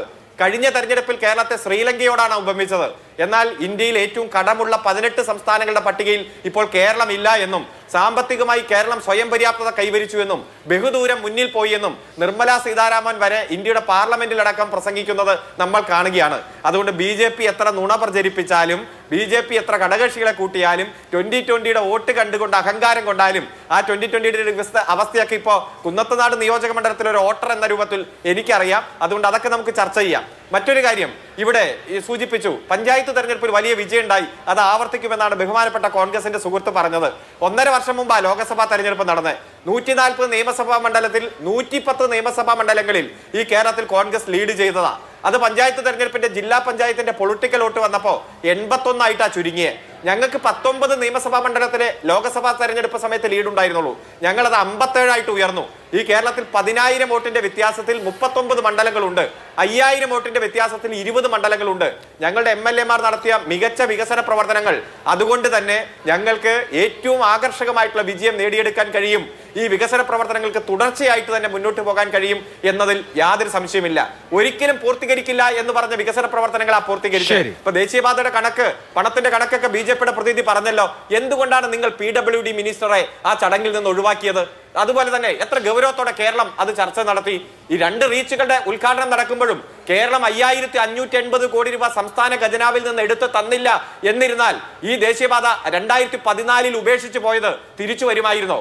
17 വർഷം നേരത്തെയല്ലേ വിഴിഞ്ഞം പദ്ധതിയുടെ പണി പൂർത്തീകരിക്കാൻ പോകുന്നത്? അതുപോലെ എത്രയോ വികസന പ്രവർത്തനങ്ങളാണ് ഈ അടുത്ത കാലത്ത് കമ്മീഷൻ ചെയ്തത്. പെരുമ്പളം പാലമടക്കം 12,000 ജനസംഖ്യയുള്ള ഒരു നാടിനെ മറ്റു നാടുകളായിട്ട് കണക്ട് ചെയ്യുന്ന പാലമടക്കം, ടെട്രോപാഡ് അടക്കം നമ്മുടെ വികസന പ്രവർത്തനങ്ങൾ ചെല്ലാനത്ത്, അതുപോലെ ക്യാൻസർ റിസർച്ച് സെന്ററുകൾ അടക്കം, അവയവദാനത്തിന് പ്രത്യേകമായിട്ടുള്ള ഹോസ്പിറ്റലും റിസർച്ച് സെന്ററുകൾ അടക്കം എത്രയോ വികസന പ്രവർത്തനങ്ങളാണ് ഈ കഴിഞ്ഞ 10 കൊല്ലത്തിനുള്ളിൽ പൂർത്തീകരിക്കാൻ കഴിഞ്ഞത്. അതുകൊണ്ട് കേരളത്തിലെ ജനങ്ങൾ ആഗ്രഹിക്കുന്നത് ഈ വികസന തുടർച്ചയാണ്. അതോടൊപ്പം തന്നെ 1 രൂപ പോലും പെൻഷൻ കുടിശ്ശികയില്ലാത്ത നാട്, പവർ കട്ടില്ലാത്ത 10 വർഷം, അഴിമതിയില്ലാത്ത 10 വർഷം, വർഗീയ കലാപങ്ങളില്ലാത്ത 10 വർഷം, ലോഡ് ഷെഡിങ്ങും പവർ കട്ടും ഇല്ല, നിയമന നിരോധനമില്ല, പൊതുമേഖലാ സ്ഥാപനങ്ങൾ അടച്ചു പൂട്ടിയിട്ടില്ല, ട്രഷറി അടച്ചു പൂട്ടിയിട്ടില്ല, ക്ഷേമ പെൻഷൻ കുടിശ്ശിക വരുത്തിയില്ല, റേഷൻ മുടങ്ങിയിട്ടില്ല, സ്കൂളുകൾ അടച്ചു പൂട്ടിയിട്ടില്ല, പാഠപുസ്തകം മുടങ്ങിയിട്ടില്ല, അതുപോലെ തന്നെ കിടപ്പാടം ജപ്തി ചെയ്യില്ല എന്നുള്ള നിയമമടക്കം, അതുപോലെ ഭൂപതിവ് പട്ടയടക്കം എത്രയോ വികസന പ്രവർത്തനങ്ങളാണ് നമുക്ക് ചർച്ച ചെയ്യാനുള്ളത്. ഈ അരമണിക്കൂർ 1 മണിക്കൂർ ഒന്നും അതിന് കഴിയില്ല. അതുകൊണ്ട് വരുന്ന ദിവസങ്ങളിൽ സംവാദങ്ങളാകാം, ചർച്ചയാകാം. ഞങ്ങൾ ജനങ്ങൾക്ക് കൊടുത്ത ഏത് വാക്കാണ് പാലിക്കാൻ കഴിയാത്തത്? എവിടെയാണ് ഞങ്ങൾക്ക് കുറവുള്ളത്? ചൂണ്ടിക്കാണിച്ചോ? സംവാദങ്ങളാകാം. എല്ലാം പൂർത്തീകരിച്ചുകൊണ്ട് തന്നെയാണ് ഞങ്ങൾ ഈ തെരഞ്ഞെടുപ്പിനെ നേരിടുന്നത്. ശരി, ശ്രീ എം ലിജു, ഇപ്പോ പുതുയുഗ യാത്ര സമാപിച്ചപ്പോ രാഹുൽ ഗാന്ധി അതിന്റെ സമാപന സമ്മേളനം ഉദ്ഘാടനം ചെയ്തുകൊണ്ട് നൽകിയിട്ടുള്ള ഗ്യാരണ്ടികളുണ്ടല്ലോ. ക്ഷേമ പെൻഷൻ 3000 ആക്കും, KSRTC ബസ്സിൽ വനിതകൾക്ക് സൗജന്യ യാത്ര തുടങ്ങിയ ആരോഗ്യ പദ്ധതി വരെ വെൽഫെയർ ട്രാക്കിലാണ്. ഈ പറഞ്ഞ വെൽഫെയറിസം എന്ന് പറയുന്നത് ഇവിടുത്തെ ഇടത് സർക്കാർ ഇതിനോടകം തന്നെ നടപ്പാക്കിയിട്ടുള്ള, അല്ലെങ്കിൽ അവർ അവകാശപ്പെടുന്ന ഒരു കാര്യമാണ്. കോൺഗ്രസിനെ സംബന്ധിച്ചും UDF-നെ സംബന്ധിച്ചും പൊളിറ്റിക്സ് പറയുക എന്നുള്ളതിനപ്പുറത്ത് LDF-ന്റെ ട്രാക്കിലേക്ക് മാറുന്നത് ഗുണം ചെയ്യുമോ ദോഷം ചെയ്യുമോ? ഇത്തവണ ഭരണ തുടർച്ചയല്ല, ഭരണമാറ്റമാണ് വേണ്ടത്, ചേഞ്ചാണ് വേണ്ടതെന്ന് പറഞ്ഞ് എന്തുകൊണ്ട് ചേഞ്ച് എന്ന് ബോധിപ്പിക്കാൻ ഏത് രാഷ്ട്രീയമാണ് കോൺഗ്രസ് ഉപയുക്തമാക്കുക? എനിക്ക് അഭിലാഷിന്റെ വാക്കുകൾ അതൊരു ദുർവ്യാഖ്യാനമായിട്ടാണ് എനിക്ക് തോന്നിയിട്ടുള്ളത്. എന്താണ് ക്ഷേമ രാഷ്ട്രീയത്തിന്റെ കേരളത്തിന്റെ ചരിത്രം? എന്താണ് കേരളത്തിലെ ക്ഷേമ പെൻഷനുകൾ എന്നത് കഴിഞ്ഞ സർക്കാരിൻ്റെ കാലഘട്ടത്തിൽ ആരംഭിച്ച ഒന്നാണോ? കേരളത്തിൽ ആദ്യ കോൺഗ്രസ് മന്ത്രിസഭ ശ്രീ ആർ ശങ്കർ മന്ത്രിസഭയുടെ പട്ടംതാണിയുള്ള മന്ത്രിസഭയുടെ കാലഘട്ടം മുതൽ തന്നെ ഇവിടെ ക്ഷേമ പെൻഷനുകളുണ്ട്. ശ്രീ ആർ ശങ്കറാണ് ആ കാലഘട്ടത്തിൽ ക്ഷേമ പെൻഷനുകളുടെ തുടക്കം കുറിച്ച ആൾ. അപ്പോൾ അതുകൊണ്ട് ക്ഷേമ പെൻഷൻ ഞങ്ങൾ 3000 ആക്കും, അതായത് 10 വർഷങ്ങൾക്ക് മുമ്പ് 2500 രൂപയായി പെൻഷൻ ഉയർത്തും എന്ന് പറഞ്ഞവർ ആ 2000 ഈ അവസാന സമയത്ത് പഞ്ചായത്ത് ഇലക്ഷൻ്റെ തൊട്ട് മുമ്പ് മാത്രം 400 രൂപ ഉയർത്തി 2000 എത്തി നിൽക്കുമ്പോൾ ഞങ്ങൾ അങ്ങനെയല്ല 3000 രൂപയാക്കി ഉയർത്തും എന്ന് പറഞ്ഞാൽ അത് ഇവരുടെ കൾച്ചറിൻ്റെ തുടർച്ചയാണോ? ക്ഷേമ പെൻഷനുകളും അല്ലെങ്കിൽ സോഷ്യൽ വെൽഫെയർ പ്രോഗ്രാംസ് എന്നത് കേരളത്തിൻ്റെ ഭരണചരിത്രത്തിൻ്റെ ഭാഗമാണ്. ഹ്യൂമൻ ഡെവലപ്മെൻറ്റ് ഇൻഡെക്സസിൽ കേരളം ഉയർന്നു നിന്നത് തന്നെ ഇത്തരത്തിലുള്ള സ്പെൻഡിങ്ങിലൂടെയാണ്. അപ്പോൾ അതുകൊണ്ട് അഭിലാഷിൻ്റെ ആ വാക്കുകൾക്ക് ഒട്ടും പ്രസക്തിയില്ല. അതെനിക്ക് തോന്നുന്നു ഒരർത്ഥത്തിൽ ഒരു ദുർവ്യാഖ്യാനമായിട്ട് തന്നെയാണ് എനിക്ക് തോന്നുന്നത്. KSRTC-യിൽ വനിതകളുടെ യാത്ര സൗജന്യമാക്കുമെന്ന് പറഞ്ഞു. ആദ്യ ദിവസങ്ങളിൽ അതിനെ എതിർത്ത ഗതാഗത മന്ത്രി ഉൾപ്പെടെ ഇപ്പോൾ അതിനെ സ്വാഗതം ചെയ്തു. ഞങ്ങളതിനെ ഒരു വിമൻ എംപവർമെൻ്റ് ആയിട്ടാണ് നമ്മളത് കണക്കാക്കുന്നത്. യാത്ര ജോലി ചെയ്യുന്ന സ്ത്രീകൾ, അവരെ സംബന്ധിച്ച് അതൊരു സേവിങ് ആണ്. പഠിക്കാൻ പോകുന്ന പെൺകുട്ടികൾക്ക് 1000 രൂപ കൊടുക്കുമെന്ന് പറഞ്ഞു. ഹ്യൂമൻ എംപവർമെൻ്റാണ്, സ്ത്രീ ശാക്തീകരണമാണ്. അപ്പോൾ അത്തരത്തിൽ ഞങ്ങളുടെ ഗ്യാരണ്ടികൾ എന്നത് ഇവരുടെ തുടർച്ചയല്ല, അത് കോൺഗ്രസിൻ്റെ വികസന സംസ്കാരത്തിൻ്റെ തുടർച്ചയാണ്. ഞങ്ങൾ തെലങ്കാനയിൽ അത്തരം ഗ്യാരണ്ടികൾ നടപ്പിലാക്കി, കർണാടകത്തിൽ അത്തരം ഗ്യാരണ്ടികൾ നടപ്പിലാക്കി, കോൺഗ്രസ് ഭരിച്ച മുൻകാല സർക്കാരുകൾ അത്തരത്തിൽ ഈ ക്ഷേമ പെൻഷനുകളൊക്കെ തന്നെ അത്തരത്തിൽ ആവിഷ്കരിക്കപ്പെട്ടിട്ടുള്ളതാണ്. ഞങ്ങൾ ഈ കാലഘട്ടത്തിൽ ഈ തെരഞ്ഞെടുപ്പിൽ മുന്നോട്ട് വെക്കുന്ന ഏറ്റവും പ്രധാനപ്പെട്ട ഒരു കാര്യം, ജനത്തിന് കണക്ക് ചോദിക്കാൻ സമയമായി. അത് ആരാധനാലയങ്ങൾ കൊള്ളയടിച്ചതിൻ്റെ കാര്യത്തിൽ സംസ്ഥാനത്തിൻ്റെ ക്രമസമാധാന തകർച്ച ഒരു പ്രധാനപ്പെട്ട പ്രശ്നമാണ്. പാർട്ടി നിയോഗിക്കുന്ന കൊലയാളികൾക്ക് ഇവർക്ക് ഇഷ്ടാനുസരണം പരോൾ കൊടുക്കുന്ന ക്രിമിനലുകളെ പ്രോത്സാഹിപ്പിക്കുന്ന രാഷ്ട്രീയ സംസ്കാരം നമ്മുടെ നാട്ടിലൂടെ അവസാനിക്കേണ്ടതാണ്. ഞാൻ നേരത്തെ ആരാധനാലയങ്ങളുടെ കാര്യം പറഞ്ഞു, ക്രമസമാധാനത്തിൻ്റെ കാര്യം പറഞ്ഞു, ആരോഗ്യത്തിൻ്റെ കാര്യം. ഇവിടെ അരുൺ പറയുന്നത് അമേരിക്കയെ അതിശയിപ്പിക്കുന്ന ആരോഗ്യ മേഖലയിലെ വികസനമെന്നാണ്. അരുൺ, ഇത് സാധാരണ ജനങ്ങൾ പറയില്ല. നിങ്ങളുടെ ഇപ്പോൾ വിദേശ രാജ്യങ്ങളിൽ സ്പെഷ്യലൈസ്ഡായ വിഷയങ്ങൾക്ക് അല്ലെങ്കിൽ രോഗങ്ങൾക്ക് ചികിത്സയ്ക്ക് പോകുന്നതിനെയൊന്നും ഞാൻ എതിർക്കുന്നില്ല. ചില രോഗങ്ങൾക്ക് ചികിത്സ ചിലപ്പോൾ വിദേശത്തെ ലഭ്യമാവുകയുള്ളൂ. ഇവിടെ സാധാരണ ജനങ്ങൾക്ക് വിശ്വാസ്യതയോടെ അല്ലെങ്കിൽ വിശ്വാസത്തോടെ ചികിത്സ ഉറപ്പ് ലഭിക്കുന്ന ഒരു സ്ഥിതി സൃഷ്ടിക്കാൻ നിങ്ങൾക്ക് സാധിച്ചിട്ടുണ്ടോ? കേരളത്തിൽ കൂണുകൾ പോലെ ഉയർന്നു പോകുന്ന സ്വകാര്യ ആശുപത്രികൾ ഇവിടുത്തെ പൊതു ആരോഗ്യ രംഗത്തിൻ്റെ പരാജയമാണ്. അവിടെ ആശുപത്രിയിൽ പോകുന്നവരുടെ കൈ മുറിച്ചു മാറ്റേണ്ടി വരുന്നു. 5 വർഷം കഴിഞ്ഞ് കത്രിക കണ്ടെത്തുമ്പോൾ ഇനി 50 വർഷം കിടന്നാലും കുഴപ്പമില്ല എന്ന് പറയുന്ന ഒരു സ്ഥിതി ഈ സംസ്ഥാനത്തുണ്ട്. കഴിഞ്ഞ ദിവസമാണ് കോന്നി മെഡിക്കൽ കോളേജിൽ ഒരു ഡോക്ടർ ഒരു പോസ്റ്റർ എഴുതി ഒട്ടിച്ച്, ഇവിടെ ദയവായിട്ട് ഇവിടെ സർജറി ചെയ്യരുത്, ഞങ്ങൾ മരണമടഞ്ഞു പോകും, രോഗി മരിച്ചു പോകുമെന്ന് പറയുന്ന സാഹചര്യം സൃഷ്ടിക്കപ്പെടുകയാണ്. ഹാരിസ് ചിറമേൽ എന്ന് പറയുന്ന തിരുവനന്തപുരത്തെ ഇവരുടെ ഇടതുപക്ഷ പ്രവർത്തകനായ CPM കുടുംബത്തിൽപ്പെട്ട ഡോക്ടർക്ക് പ്രഖ്യാപിക്കേണ്ടി വന്നു. ഇതാണ് സ്ഥിതി. ഇവിടെ ഉപകരണങ്ങളില്ല, വാങ്ങുന്നതിനെ എടുത്ത് മാറ്റി വെച്ചിരിക്കുന്നു. കേരളത്തിൻ്റെ ആരോഗ്യസ്ഥിതിയെക്കുറിച്ച് പറഞ്ഞുകൊണ്ടിരിക്കുന്നു. അപ്പോൾ ഇവരുണ്ടാക്കിയ ഒരു കൾച്ചർ, ഒരു പൊളിറ്റിക്കൽ കൾച്ചർ, ഒരു സോഷ്യൽ അറ്റ്മോസ്ഫിയർ, ഇതിൻ്റെ സമ്പൂർണ്ണമായ മാറ്റമാണ് ഞങ്ങൾ ഈ തെരഞ്ഞെടുപ്പിൽ മുന്നോട്ട് വെക്കുന്നത്. അല്ലാതെ ഇവർ വികസനത്തിൻ്റെ പൂർത്തിയെക്കുറിച്ച് പറഞ്ഞു. വികസനം എന്നത് ഒരു തുടർച്ചയാണ്. ഇപ്പോൾ ഒരു പാലം വന്നതിനെക്കുറിച്ച് നേരത്തെ പെരുമ്പളം പാലത്തെക്കുറിച്ച് പറഞ്ഞു. ശരിയാണ്, പെരുമ്പളം ദ്വീപിലേക്ക് പാലം വന്നു. അതിനു മുമ്പ് അവിടെ അരൂരിനെ, അതായത് തൈക്കാട്ടുശ്ശേരി എന്ന് പറയുന്ന പ്രദേശത്തെ, അരൂക്കുറ്റി പ്രദേശത്തെ അരൂരിൻ്റെ മുഖ്യധാരയുമായി ബന്ധപ്പെടുത്തിയ അരൂക്കുറ്റി പാലം ഉമ്മൻചാണ്ടി സർക്കാരിൻ്റെ സൃഷ്ടിയാണ്. നേരത്തെ ആ പ്രദേശത്തേക്ക് വരാൻ മാർഗം ഉണ്ടായിരുന്നില്ല. അപ്പോൾ അരുൺ ഇവിടെ നോക്കുമ്പോൾ അവിടെ ചെന്ന് നോക്കിയാൽ ആ പാലവും നമുക്ക് കാണാൻ സാധിക്കും. ഇപ്പോൾ വികസനം എന്നത് ഒരു തുടർച്ചയാണ്. ഒരു പാലം വന്നതുകൊണ്ട് അങ്ങനെ പ്രഖ്യാപിക്കാൻ സാധിക്കുമോ? അപ്പോൾ കേരളത്തിലെ നിരവധി പാലങ്ങൾ, കേരളത്തിലെ നിരവധി റോഡുകൾ, അത് ഓരോ ഗവൺമെൻറ്റുകളുടെ കടമയാണ്. അപ്പോൾ അതുകൊണ്ട് മാത്രം അതിനെ പറയാൻ പറ്റില്ല. സാമ്പത്തിക ബാധ്യതയെ സംബന്ധിച്ച് ഇപ്പോൾ നിർമ്മലാ സീതാരാമൻ ഇവിടുത്തെ സാമ്പത്തികതയെ പൊഴുത്തി എന്നൊക്കെ പറഞ്ഞാൽ അത് ചിലപ്പോൾ ഇവരുടെ CJP സഖ്യം കൊണ്ടായിരിക്കും. 6 ലക്ഷം കോടി രൂപയുടെ കടത്തിലൂടെ ഈ സംസ്ഥാനം കടന്നു പോവുകയാണ്. കിഫ്ബി മുഖാന്തരം തന്നെ സൃഷ്ടിച്ച, അതായത് സംസ്ഥാനത്തിൻ്റെ ബജറ്റിന് പുറത്തുള്ള എടുപ്പുള്ള കടമെടുപ്പ്, അതിന് കൊടുത്ത ഉയർന്ന പലിശ, ഇതൊക്കെ തന്നെ ഓഡിറ്റ് വിധേയമാകേണ്ട കാര്യങ്ങളാണ്. ഉറപ്പായും ഐക്യജനാധിപത്യ മുന്നണി സർക്കാർ എത്തിക്കഴിയുമ്പോൾ തീർച്ചയായിട്ടും ഇതൊക്കെ ഓഡിറ്റിന് വിധേയമാകും. നിലവിലെടുത്ത ഈ ലക്ഷക്കണക്കിന് കോടി രൂപയുടെ ഈ കടം, അതിൽ PR പ്രവർത്തനങ്ങൾക്കുൾപ്പെടെ നടത്തിയ ധൂർത്ത്, പല കമ്പനികൾക്ക്, കുത്തകകൾക്ക്, ഇവർക്ക് ഞാൻ പിന്നെ അദാനി അവർക്ക് അവിടെ ഉണ്ടെന്നുണ്ടെങ്കിൽ ഇവിടെ ഇടതുപക്ഷത്തിന് അതുപോലെയുള്ള സമാനമായ കമ്പനികളുണ്ട്. അങ്ങനെ കൊടുത്ത് അതുവഴി ഉണ്ടായിട്ടുള്ള ധനസമാഹരണം, ഇതൊക്കെ തന്നെ കേരളം ചർച്ച ചെയ്യപ്പെടേണ്ടതാണ്. അപ്പം ഞങ്ങൾ മുന്നോട്ട് വെക്കുന്നത് കണക്ക് ചോദിക്കാൻ സമയമായി. ഈ ഗവൺമെൻറ്റിൻ്റെ ക്രമസമാധാന തകർച്ച, ഇവരുടെ രാഷ്ട്രീയ സമീപനങ്ങൾ, ഇവരുടെ ധാർഷ്ട്യം, കേരളത്തിനുണ്ടാക്കിയ ഒരു ട്രസ്റ്റ് ഡെഫിസിറ്റ്, ഇതിനൊക്കെയാണ് മാറ്റം ഉണ്ടാകേണ്ടത്. യെസ്, ഈ മാറ്റം എന്ന് പറയുമ്പോൾ ശ്രീ VP ശ്രീപത്മനാഭൻ, മാറ്റം എന്ന മുദ്രാവാക്യമാണ് നിങ്ങൾ മുന്നോട്ട് വെക്കുന്നത്. മാറാത്തത് മാറും എന്ന് കേരളം മുഴുവൻ ബോർഡ് വെച്ചിട്ടുണ്ട്. ഇന്നിപ്പോൾ പത്രങ്ങളിലൊക്കെ LDFും UDFും ഒരുപോലെയാണ് എന്ന് പറഞ്ഞ് പരസ്യം കൊടുത്തിട്ടുണ്ട്. പരസ്യമൊക്കെ കൊള്ളാൻ നല്ലതാണ്, സിനിമ തീമൊക്കെ ഉപയോഗിച്ചിട്ടുണ്ട്. പക്ഷേ കേരളം എന്ന് പറയുന്നത് മാറ്റം എന്നത് ആഗ്രഹിച്ചാൽ, ഇപ്പോൾ LDFിൻ്റെ ഭരണകാലത്താണ് മാറ്റം ആഗ്രഹിക്കുന്നതെങ്കിൽ അവർ UDFിനെ തിരഞ്ഞെടുക്കും, UDFിൻ്റെ കാലത്താണ് മാറ്റം ആഗ്രഹിക്കുന്നതെങ്കിൽ അവർ LDFിനെ തിരഞ്ഞെടുക്കും. അപ്പം മാറാത്തത് മാറും എന്ന് പറയുമ്പോൾ അതിന് മാറ്റാനുള്ള ഒരു ഇക്കോസിസ്റ്റം ഉണ്ടാക്കണമല്ലോ. അതിപ്പോൾ തൽക്കാലം എന്തായാലും ഈ 2026 BJPയെ സംബന്ധിച്ചില്ലല്ലോ.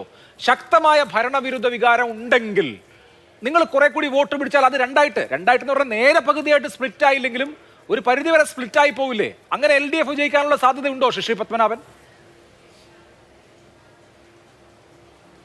ആ ചോദ്യത്തിന് ഞാൻ മെയ് മാസം 4-ാം തീയതി ഉത്തരം തരാം, കാത്തിരിക്കും. ഇവിടെ അരുൺകുമാർ കുറേ തമാശ പറഞ്ഞു. പവർ കട്ട് ഇല്ലാത്ത കേരളം. അരുൺകുമാറെ, ഇന്ന് കേരളത്തിൽ പവർ കട്ട് ഇല്ലാത്ത ഒരു സാഹചര്യം, കാര്യമായ പവർ കട്ട് ഇല്ലാത്തൊരു സാഹചര്യം ഉണ്ടെങ്കിൽ അതിന് നന്ദി പറയേണ്ടത് കൂടംകുളത്തിനാണ്. ഓർമ്മയുണ്ടോ? കൂടംകുളം ആണവ നിലയത്തിൻ്റെ വൈദ്യുതി നിലയത്തിൻ്റെ ഊർജ്ജ നിലയത്തിൻ്റെ നിർമ്മാണം നടക്കുമ്പോഴേ കേരളത്തിൽ നിന്ന് ഒരാൾ കാറും വിളിച്ച് സമരം ചെയ്യാൻ പോയിരുന്നു. അങ്ങോരെ പേരെന്താ അറിയോ? ചിലപ്പോൾ താങ്കൾക്ക് അറിയും. VS അച്യുതാനന്ദൻ. കേരളത്തിൽ നിന്നും കാറും വിളിച്ച് തടയാൻ പോയതാ കൂടംകുളം. ഇന്ന് കേരളത്തിന് ഒരു വർഷം 266 മെഗാവാട്ട് വൈദ്യുതി കൂടംകുളത്ത് നിന്ന് വരുന്നുണ്ട്. എത്ര? 266 മെഗാവാട്ട്. അച്യുതാനന്ദൻ്റെ സമരം വിജയിച്ചിരുന്നെങ്കിൽ കൂടംകുളം പദ്ധതി നിർത്തിവെച്ചിരുന്നെങ്കിൽ ഇന്ന് കേരളത്തിൽ പവർ കട്ട് ഉണ്ടാവുമായിരുന്നു. ഇത് നിങ്ങളുടെ സ്ഥിരം പരിപാടിയാണ്. പണ്ട് ട്രാക്ടറിനെ എതിർത്തു, 20 കൊല്ലം കഴിഞ്ഞപ്പോൾ ട്രാക്ടറിൻ്റെ ആളായി. പണ്ട് കമ്പ്യൂട്ടറിനെ എതിർത്തു, 20 കൊല്ലം കഴിഞ്ഞപ്പോൾ കമ്പ്യൂട്ടറിൻ്റെ ആളായി. ജയിലിനെയും നാഷണൽ ഹൈവേനെയും നെടുമ്പാശ്ശേരി എയർപോർട്ടിനെയും എതിർത്തു, 20 കൊല്ലം കഴിഞ്ഞപ്പോൾ അതിൻ്റെയൊക്കെ ആളായി. കൂടംകുളത്തെ സമരം ചെയ്യാൻ കാറും വിളിച്ചു പോയി, ഇപ്പം പവർ കട്ടില്ല എന്ന് പറയുന്നു. അവിടുന്ന് വരുന്ന 266 മെഗാവാട്ടിൻ്റെ ഗുണ ഇത് നീ ദേവി ഇതിങ്ങനെ പറയരുത്. പിന്നെ കേരളത്തിലെ ആരോഗ്യരംഗത്തിൻ്റെ മേന്മ അമേരിക്കയെ കടത്തിവെട്ടിന്ന്, അതെയോ? ഞാൻ ഈ പ്രകടന പത്രികയിൽ ഒരു വാഗ്ദാനം വെക്കി, ഇനി മേലാൽ പിണറായി വിജയൻ ഉൾപ്പെടെയുള്ള ഞങ്ങളുടെ നേതാക്കന്മാരാരും അസുഖം വന്നാൽ അമേരിക്കയ്ക്ക് ചികിത്സിക്കാൻ പോവില്ല, കേരളത്തിലെ ചികിത്സിക്കൂ എന്ന് പറ. പിന്നെ നിങ്ങൾ പറഞ്ഞു ഇവിടുത്തെ പൈസ വാങ്ങി കേന്ദ്രം കൊണ്ടുവന്നിട്ടുണ്ടെന്ന്. ആരാണ് ഈ കേന്ദ്ര സർക്കാർ ഉണ്ടാക്കുന്നത്? കേരളത്തിലെ 20 MP ഉൾപ്പെടെയുള്ള ഇന്ത്യയിലെ MP നിർമ്മിക്കുന്നതാണ് കേന്ദ്ര സർക്കാർ. ചൈനയിൽ നിന്ന് ആള് വന്നിട്ട് ഉണ്ടാക്കുന്നതല്ല കേന്ദ്ര സർക്കാർ. അത് നമ്മുടെ ഭരണഘടനാ വ്യവസ്ഥയാണ്. ഇൻകം ടാക്സ് പിരിക്കാനുള്ള അവകാശം കേന്ദ്രത്തിന് കൊടുത്തത് അടൽ ബിഹാരി വാജ്പേയിയോ നരേന്ദ്രമോദിയോ അല്ല, ഭരണഘടനാ ശില്പികളാ. GST ഇനത്തിൽ ഇന്ന് ഒരു ഭാഗം വെക്കുന്നുണ്ടെങ്കിൽ അത് GST കൗൺസിലെ ഐകകണ്ഠേന തീരുമാനത്തിന്റെ അടിസ്ഥാനത്തിലാണ്, ഒന്നും അടിച്ചേൽപ്പിച്ചിട്ടില്ല. അത് ഈ നാട്ടിലെ വ്യവസ്ഥയാണ്. ഇവിടുത്തെ MP തിരഞ്ഞെടുക്കുന്നതാണ്, ഇവിടത്തെയും കൂടി MP പോയി തിരഞ്ഞെടുക്കുന്നതാ കേന്ദ്രം. പിന്നെ എന്ത് കൊടുത്തു എന്ന്? 1,33,000 കോടി രൂപയാണ് കേരളത്തിൽ മുദ്രാ ലോൺ ഇനത്തിൽ കൊടുത്തത്. 1,33,000 കോടി രൂപ 65,000 ആളുകൾക്ക് കേരളത്തിന് മുദ്രാ ലോൺ കൊടുത്തു ഈ നാഷണലൈസ്ഡ് ബാങ്കുകൾ. ഇനി ഒരു ഗഡു കിസാൻ സമ്മാൻ നിധി വന്നാൽ കേരളത്തിലേക്ക് ഒഴുകുന്നത് 780 കോടിയാണ്, 780 crore. ഒരു വർഷം വരുന്നത് 2,300 കോടിയാണ്. ഇവിടെ അന്ത്യോദയ അന്ന യോജനയുണ്ട്. നിങ്ങൾ പറഞ്ഞില്ലേ അതിദരിദ്രരില്ലാന്ന്. 5,88,000 മഞ്ഞക്കാർഡുകാരുണ്ട്. നീതി ആയോഗിന്റെ കണക്കിൽ അവർക്ക് ഒരു മാസം 35 കിലോ അരി സൗജന്യമായി കേന്ദ്രം കൊടുക്കുന്നുണ്ട്. 5,88,000 മഞ്ഞക്കാർഡുകാർ, അവർ അതിദരിദ്രർ. അതുകൊണ്ടാണ് അന്ത്യോദയ അന്ന യോജന കൊടുക്കുന്നത്. 29 ലക്ഷം പിങ്ക് റോസ് കാർഡുകാരുണ്ട്. അവർക്ക് ആളൊന്നിന് 4 കിലോ അരിയും 1 കിലോ ഗോതമ്പും 1 കിലോ പയർവർഗവും കൊടുക്കുന്നുണ്ട്. അതും കേന്ദ്രം കൊടുക്കുന്നതാണ്. കേന്ദ്ര സർക്കാർ 35 ലക്ഷം കുടുംബങ്ങൾക്ക് സൗജന്യ റേഷൻ കൊടുക്കുന്നു. 35 ലക്ഷത്തോളം കുടുംബങ്ങൾക്ക് ആയുഷ്മാൻ ഭാരത് 5 ലക്ഷം രൂപയുടെ ആരോഗ്യ ഇൻഷുറൻസ് കവറേജ്. കാരുണ്യ 30,000 രൂപയായിരുന്നു. 30,000 രൂപയും കൊണ്ട് ഒരു സ്വകാര്യ ആശുപത്രി പോയിട്ട് എന്തോ ചെയ്യാനാ? അത് 5 ലക്ഷമാക്കിയത് നരേന്ദ്രമോദിയാണ്. വയോവന്ദൻ ആയുഷ്മാൻ പദ്ധതി 70 വയസ്സ് കഴിഞ്ഞവർക്ക് പ്രത്യേകം 5 ലക്ഷം രൂപ നടപ്പിലാക്കാത്ത സംസ്ഥാന കേരളം. നടപ്പിലാക്കാത്ത സംസ്ഥാനമാണ് കേരളം. നിങ്ങൾ മനസ്സിലാക്കണം. 8 ലക്ഷം അമ്മമാർക്കാണ് മാതൃവന്ദനം പദ്ധതി പ്രകാരം പ്രസവാനുകൂല്യം കൊടുത്ത്. ഇതൊക്കെ കേന്ദ്രം കൊടുക്കുന്നതാ. ഇത് ഇവിടുന്ന് പിരിപ്പിച്ചു കൊണ്ടുവന്ന പൈസയ്ക്ക് പകരം കൊടുക്കുന്നതാ. ഇതൊന്നും അവിടെ പണ്ട് UPA സർക്കാരിന്റെ കാലത്ത് 4 കൊല്ലം നിങ്ങൾ താങ്ങിയപ്പോ എത്ര ലക്ഷം കോടി റുപ്യന്റെ അഴിമതിയാണ് നടന്നത്? 12 ലക്ഷം കോടി റുപ്യന്റെ. എന്ത് കിട്ടി കേരളത്തിന്? ഇന്ന് 40 തീവണ്ടിയാ കിട്ടിയത്. കഴിഞ്ഞ 12 കൊല്ലം കൊണ്ട് 40 തീവണ്ടി കേരളത്തിന് ഈ UPA ഭരിച്ചപ്പോൾ കിട്ടിയത് 3 മനസ്സിലാക്കണം. നിങ്ങൾ സഹായിച്ചു കൊടുത്ത സമയത്ത് അന്ന് 9 മന്ത്രിമാരുണ്ടായിരുന്നു, 29 MP പിന്തുണച്ചു. പക്ഷേ കേരളത്തിന് ഒന്നും കിട്ടിയില്ല. ഇന്ന് 1 MP ഉള്ളൂ. പക്ഷേ കേരളത്തിന് ഈ ചരിത്രത്തിലില്ലാത്ത നേട്ടമാണ്, പ്രത്യേകിച്ച് റെയിൽവേ മേഖലയിൽ. അത് നിങ്ങൾ മനസ്സിലാക്കണം. അതിന് മറുപടി അരുൺകുമാർ, UDF-ഉം BJP-യും ഈ സർക്കാരിനെ കുറിച്ച് പറഞ്ഞതും ഒപ്പം കേന്ദ്ര സർക്കാരിന്റെ ഗുണഗണങ്ങൾ എങ്ങനെയാണ് കേരളത്തിന് ബെനഫിഷ്യൽ ആയത് എന്ന് അദ്ദേഹം പറഞ്ഞതിനുള്ള മറുപടി. ക്രമസമാധാന പരിപാലനത്തിലെ ഈ കേരളം ഒന്നാമതാണ് എന്ന് പറഞ്ഞത് കേന്ദ്ര ഗവൺമെന്റ് തന്നെയാണ് പല ഘട്ടത്തിലും. ഇപ്പൊ കൊല്ലത്തുണ്ടായ ഒരു അനിഷ്ട സംഭവം, ഒരിക്കലും സംഭവിക്കാൻ പാടില്ലാത്ത ഒരു സംഭവത്തിന്റെ പേരിൽ ബഹുമാനപ്പെട്ട BJP-യുടെ പ്രതിനിധി പറഞ്ഞത് ഇത് ഉത്തർപ്രദേശിലാണെങ്കിൽ എൻകൗണ്ടറിലൂടെ കൊന്നുകളഞ്ഞേനെന്നാ. അപ്പൊ ഏതെങ്കിലും തരത്തിൽ ഒരു ക്രിമിനൽ ആക്ടിവിറ്റി നടന്നാൽ അവരെ എല്ലാം എൻകൗണ്ടറിലൂടെ കൊന്നുകളയുകയാണ് BJP ഭരിക്കുന്ന സംസ്ഥാനങ്ങളിലെല്ലാം എന്ന് BJP-യുടെ സംസ്ഥാന വക്താവ് തന്നെ ഇതുപോലൊരു ചാനലിൽ വന്ന് പരസ്യമായിട്ട് സമ്മതിക്കുകയാണ്. ഏതായാലും ജനങ്ങൾ അത് കേട്ടിട്ടുണ്ടല്ലോ. പിന്നെ കേന്ദ്ര സഹായത്തിന്റെ ഒരു വലിയ പട്ടിക തന്നെ ഇവിടെ നിരത്തി. ഞാൻ ചോദിച്ചല്ലോ, ആ ചൂരൽമല മുണ്ടക്കൈ ഇന്ത്യ കണ്ടിട്ടുള്ള വച്ച പ്രകൃതി ദുരന്തങ്ങളിൽ ഏറ്റവും വലുത് 3ാമതല്ലേ? ഹൈക്കോടതി എത്ര തവണ കേന്ദ്ര ഗവൺമെന്റിനോട് പറഞ്ഞു ആ ദുരന്തത്തിൽപ്പെട്ടവരുടെയെങ്കിലും കടം ഒന്ന് എഴുതി തള്ളണം. ഡിസാസ്റ്റർ മാനേജ്മെന്റ് ആക്ടിലെ സെക്ഷൻ 13 പ്രകാരം നിങ്ങൾക്കത് ചെയ്യാൻ പാടുള്ളതല്ലേ എന്ന് ചോദിച്ചപ്പോൾ നിങ്ങൾ എന്താ ചെയ്തേ? ആ നിയമത്തിലെ സെക്ഷൻ 13 ഡിലീറ്റ് ചെയ്ത് കളഞ്ഞു. 5 പൈസ ഒരു കടം എഴുതി തള്ളിയില്ല. 18.5 കോടി രൂപ സംസ്ഥാന ഖജനാവിൽ നിന്ന് എടുത്തു കൊടുത്തിട്ടാണ് ആ പട്ടിണി പാവങ്ങളുടെ കടം എഴുതി തള്ളിയത്. ഇപ്പൊ അവിടെ വീട് നിർമ്മാണം പൂർത്തീകരിച്ചു. നിങ്ങൾ എന്ത് വാഗ്ദാനമാണ് പാലിച്ചത്? ഇവിടെ പ്രളയകാലത്ത് വരെ ഹെലികോപ്റ്റർ വന്ന് ഗർഭിണികളായ സ്ത്രീകളെ വരെ രക്ഷിച്ചു കൊണ്ടുപോയപ്പോ അതിന് വരെ പണം ചോദിച്ചവർ റേഷൻ കടയിൽ അരിയും ഗോതമ്പും വെള്ളം കയറി നശിച്ചപ്പോ ആ എക്സ്ട്രാ റേഷൻ തന്നതിന് പണം ചോദിച്ചവർ, ബെയിലി പാലത്തിന് വരെ പണം ചോദിച്ചവരാ പറയുന്നത് കേരളത്തിനങ്ങ് വാരിക്കോരി തന്നു എന്ന്. ഇതൊക്കെ കേരളത്തിലെ ജനങ്ങൾ കേൾക്കുമ്പോൾ കൃത്യമായിട്ട് തന്നെ മനസ്സിലാക്കും. പിന്നെ ഇന്ത്യ ഒരു ഫെഡറൽ രാജ്യമാണ്. എല്ലാ സംസ്ഥാനങ്ങൾക്കും കൊടുക്കുന്നത് പോലെ കേരളത്തിനും അർഹതപ്പെട്ടത് കിട്ടണം. ആ സ്റ്റാറ്റ്യൂട്ടറി റേഷൻ സമ്പ്രദായമൊന്നും നരേന്ദ്രമോദി ഇന്ത്യയുടെ പ്രധാനമന്ത്രിയായി വന്നപ്പോൾ അനുവദിച്ചതല്ല. ഇതൊക്കെ കേരള രൂപീകരണം മുതൽ, രാജ്യത്ത് ഇന്ത്യ ഗവൺമെന്റ് വന്നപ്പോൾ മുതൽ, സ്വാതന്ത്ര്യത്തിന് ശേഷം ഫസ്റ്റ് ഗവൺമെന്റ് മുതൽ തന്നെ അനുവദിച്ചു വന്ന കാര്യങ്ങളൊക്കെ ഇപ്പൊ BJPയുടെ ക്രെഡിറ്റ് ആയിട്ട് എടുക്കുക. അതുകൊണ്ട് ഇതൊക്കെ നിങ്ങൾ ക്രെഡിറ്റ് എടുത്തോ. ഞങ്ങൾ ഈ കേരളത്തിലേക്ക് പുതുതായിട്ട് കൊണ്ടുവന്നത് എന്ന് പറയാൻ ഒരു വികസന പ്രവർത്തനവും ഇല്ല. പിന്നെ ബഹുമാനപ്പെട്ട കോൺഗ്രസിന്റെ സുഹൃത്ത് അദ്ദേഹം പറഞ്ഞു വികസന പ്രവർത്തനങ്ങളൊക്കെ കുറെ നടന്നു. ആ വികസന പ്രവർത്തനങ്ങളെല്ലാം ഒരു തുടർച്ചയാണ് ഗവൺമെന്റിന്റെ. ഏതായാലും സമ്മതിച്ചല്ലോ. പണ്ട് AK ആന്റണി കേന്ദ്രമന്ത്രിയായിരിക്കുമ്പോൾ ഒരു പ്രസംഗം നടത്തി. കേരളവും കേന്ദ്രവും കോൺഗ്രസ് ഭരിക്കുമ്പോഴാണ് അദ്ദേഹം എന്താ പറഞ്ഞത്? ഞാൻ പല വികസന പ്രവർത്തനം കേരളത്തിലേക്ക് കൊണ്ടുവന്നു. ഈ കേരളത്തിലെ വ്യവസായ വകുപ്പ്, ലീഗ് നേതൃത്വം കൊടുക്കുന്ന വ്യവസായ വകുപ്പും കോൺഗ്രസ് നേതൃത്വം കൊടുക്കുന്ന ഭരണവും ആ വികസന പ്രവർത്തനങ്ങൾക്ക് മുഖം തിരിച്ചു നിന്നു. പക്ഷേ കേരളത്തിൽ ഭരണം മാറ്റം വന്ന് LDF സർക്കാർ വന്നപ്പോൾ എളമരം കരീം വ്യവസായ മന്ത്രിയായപ്പോൾ നിരവധി വികസന പ്രവർത്തനങ്ങൾ കൊണ്ടുവരാൻ കഴിഞ്ഞു എന്ന് അന്ന് പറഞ്ഞ വാചകം നമ്മുടെ മുന്നിലുണ്ട്. ഇപ്പോഴൊന്ന് എടുത്തു നോക്ക്. തീരദേശ ഹൈവേ, മലയോര ഹൈവേ, ജലമെട്രോ, AA camera, high speed fibre internet connection കൊടുക്കുന്ന KFON, 55,000 ക്ലാസ് മുറികൾ ഹൈടെക്കായി മാറിയത്, അതുപോലെ വിഴിഞ്ഞം പ്രോജക്ട്, ആരോഗ്യരംഗത്ത് നമ്മുടെ ഹോസ്പിറ്റലുകളുടെ ഡെവലപ്മെന്റ് എല്ലാം കണ്ടു കഴിഞ്ഞാൽ മൾട്ടിനാഷണൽ ഹോട്ടലുകളാണെന്ന് തെറ്റിദ്ധരിക്കുന്ന തരത്തിൽ, അതുപോലെ 100 പാലം ലക്ഷ്യമിട്ടിട്ട് 200 പാലം നാടിന് സമർപ്പിക്കുന്നു. അങ്ങനെ എത്രയോ വികസന പ്രവർത്തനങ്ങൾ ലൈഫ് പദ്ധതിയുടെ ഭാഗമായിട്ട് വീടിന്റെ ഉടമസ്ഥന്മാരായി മുഴുവൻ ആളുകളും മാറുന്നു. ഇത്തരത്തിൽ വികസന പ്രവർത്തനങ്ങൾ നടക്കുന്നുണ്ട് എന്ന് ബഹുമാനപ്പെട്ട കോൺഗ്രസ് പ്രതിനിധി സമ്മതിച്ച് തന്നല്ലോ. കാരണം തെരഞ്ഞെടുപ്പ് സമയമാണ്, അവർക്ക് സമ്മതിക്കാനൊക്കെ ബുദ്ധിമുട്ടുണ്ടാവും. അപ്പൊ ഞങ്ങളെ സംബന്ധിച്ചിടത്തോളം കൊടുത്ത വാക്ക് 900 കാര്യങ്ങൾ പ്രകടന പത്രികയിൽ പറഞ്ഞു. അത് പൂർണ്ണമായി നടപ്പാക്കി ഒരു നവകേരളത്തിലേക്ക്, ഒരു വിജ്ഞാന സമൂഹമായിട്ട് കേരളത്തെ മാറ്റി. അത് പൂർത്തീകരിക്കാൻ ഞങ്ങൾക്ക് കഴിഞ്ഞിട്ടുണ്ട്. പെൻഷന്റെ കാര്യത്തിലൊക്കെ ഇവിടെ പറയുന്നുണ്ട്. ഞങ്ങൾ വരുമ്പോ പെൻഷൻ 600 രൂപയാ. 32 ലക്ഷം പേർക്കാണ് പെൻഷൻ. അത് 18 മാസം കുടിശ്ശികയാ. അത് 2000 രൂപയാക്കി ഇപ്പൊ വർദ്ധിപ്പിച്ചിരിക്കുന്നു. 32 ലക്ഷത്തിൽ നിന്ന് 64 ലക്ഷമായി. വീട്ടമ്മമാരുടെ പെൻഷൻ, കണക്ട് വർക്ക് 5 ലക്ഷം പേർക്ക്, യുവജനങ്ങൾക്ക് പെൻഷൻ. ഇപ്പൊ അതേ പറയുന്നു ഞങ്ങളും പെൻഷൻ കൊടുക്കും. കൊടുത്തോട്ടെ. KSRTC അന്ന് എന്താണ് ആര്യാടൻ മുഹമ്മദ് പറഞ്ഞത്? അടച്ചു പൂട്ടലിന്റെ വക്കീൽ, നമ്മൾ പൂട്ടിയില്ലെങ്കിൽ തന്നെ പൂട്ടിപ്പൊക്കോളും എന്ന് പറഞ്ഞ KSRTC ഇപ്പൊ ലാഭത്തിലാണ്. അങ്ങനെ ഓരോ മേഖല എടുത്ത് പരിശോധിച്ച് നോക്ക്. വൈദ്യുതി മേഖലയൊക്കെ എടുത്ത് പരിശോധിക്കുക. അതുകൊണ്ട് സംവാദങ്ങളാവട്ടെ, ചർച്ചയാകട്ടെ. ഈ തെരഞ്ഞെടുപ്പ് സമയത്ത് 10-25 ദിവസം നമുക്കുണ്ട്. എല്ലാ മേഖലയും നമുക്ക് ചർച്ച ചെയ്യാം. ആ ചർച്ചയുടെ ആത്യന്തികമായിട്ടുള്ള ഫലം അത് ഇടതുപക്ഷത്തിന് അനുകൂലമായിരിക്കും. പൂർണ്ണ ആത്മവിശ്വാസത്തിലാണ് ഞങ്ങൾ. ഇതുവരെ കേരളം നേടിയ സീറ്റിന്റെ എണ്ണത്തിലും വോട്ടിന്റെ എണ്ണത്തിലും മഹാദൂരം ഞങ്ങൾ മുന്നിലേക്ക് പോകും. ഒരു സംശയം വേണ്ട. ലിജു, ഈ തെരഞ്ഞെടുപ്പിലെ ചർച്ച എന്തായിരിക്കും? ഈ തെരഞ്ഞെടുപ്പിന്റെ അജണ്ട എന്തായിരിക്കും? ഈ തെരഞ്ഞെടുപ്പിന്റെ അജണ്ട എന്താകണമെന്നാണ് കോൺഗ്രസ് ചിന്തിക്കുന്നത്? ഇപ്പോ വികസനം, സർക്കാരിന്റെ കഴിഞ്ഞ 10 വർഷത്തെ 1ഉം 2ഉം പിണറായി സർക്കാരിന്റെ പ്രവർത്തനം വികസനത്തിൽ ഡെലിവർ ചെയ്തോ ഇല്ലയോ? ഈ വിഷയങ്ങളായിരിക്കോ? അതല്ലെങ്കിൽ രാഷ്ട്രീയ വിവാദങ്ങൾ, ഇപ്പോൾ ശബരിമല പോലെയുള്ള വിഷയങ്ങൾ, മറ്റു തരത്തിലുള്ള രാഷ്ട്രീയ വിവാദങ്ങൾ, അതായിരിക്കുമോ? ഈ തെരഞ്ഞെടുപ്പ് ഏത് അജണ്ടയിൽ നടക്കണമെന്നാണ് നിങ്ങൾ ആഗ്രഹിക്കുന്നത്? അപ്പോൾ അതിനു മുൻപ് നേരത്തെ സംസാരിച്ചപ്പോൾ അദ്ദേഹം ഞാൻ വികസന പ്രവർത്തനങ്ങൾ നടന്നു എന്ന് അഡ്മിറ്റ് ചെയ്യുന്ന രീതിയിലാണ് അദ്ദേഹം സംസാരിച്ചത്. ഞാൻ കൃത്യമായി പറഞ്ഞത്, ഞാൻ അഭിലാഷിൻ്റെ ഒരു വാദഗതിക്കെതിരായിട്ടാണ് പറഞ്ഞത്. എന്ന് പറഞ്ഞാൽ ഇടതുപക്ഷം സൃഷ്ടിച്ച ഒരു അജണ്ട എന്ന രീതിയിൽ പറഞ്ഞപ്പോൾ ഞാൻ പറഞ്ഞു അങ്ങനെയല്ല. പെൻഷനുകൾ ഉൾപ്പെടെയുള്ള കാര്യങ്ങൾക്ക് കേരളത്തിൻ്റെ തന്നെ തുടർച്ചയാണ്.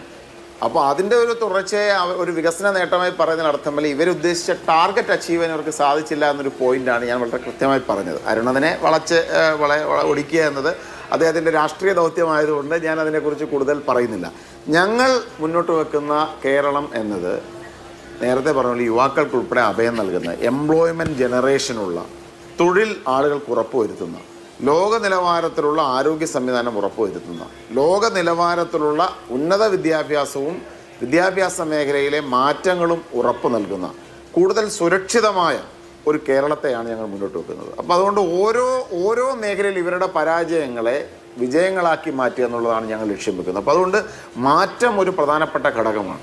നേരത്തെ പറഞ്ഞതുപോലെ ആരാധനാലയങ്ങൾ പോലും കൊള്ളയടിക്കുന്നൊരു സംസ്കാരം, ആ കൊള്ളയടിക്കപ്പെടുന്ന പ്രതികൾ ഒരു ശരീരത്തൊരു പോറൽ പോലും ഏൽക്കാതെ, കുറ്റപത്രങ്ങൾ സമയത്ത് സമർപ്പിക്കപ്പെടാത്ത നിമിത്തം ജയിൽ മോചിതരാകുന്ന ഒരു സംസ്ഥാനമായി കേരളം തുടരാൻ പാടില്ല.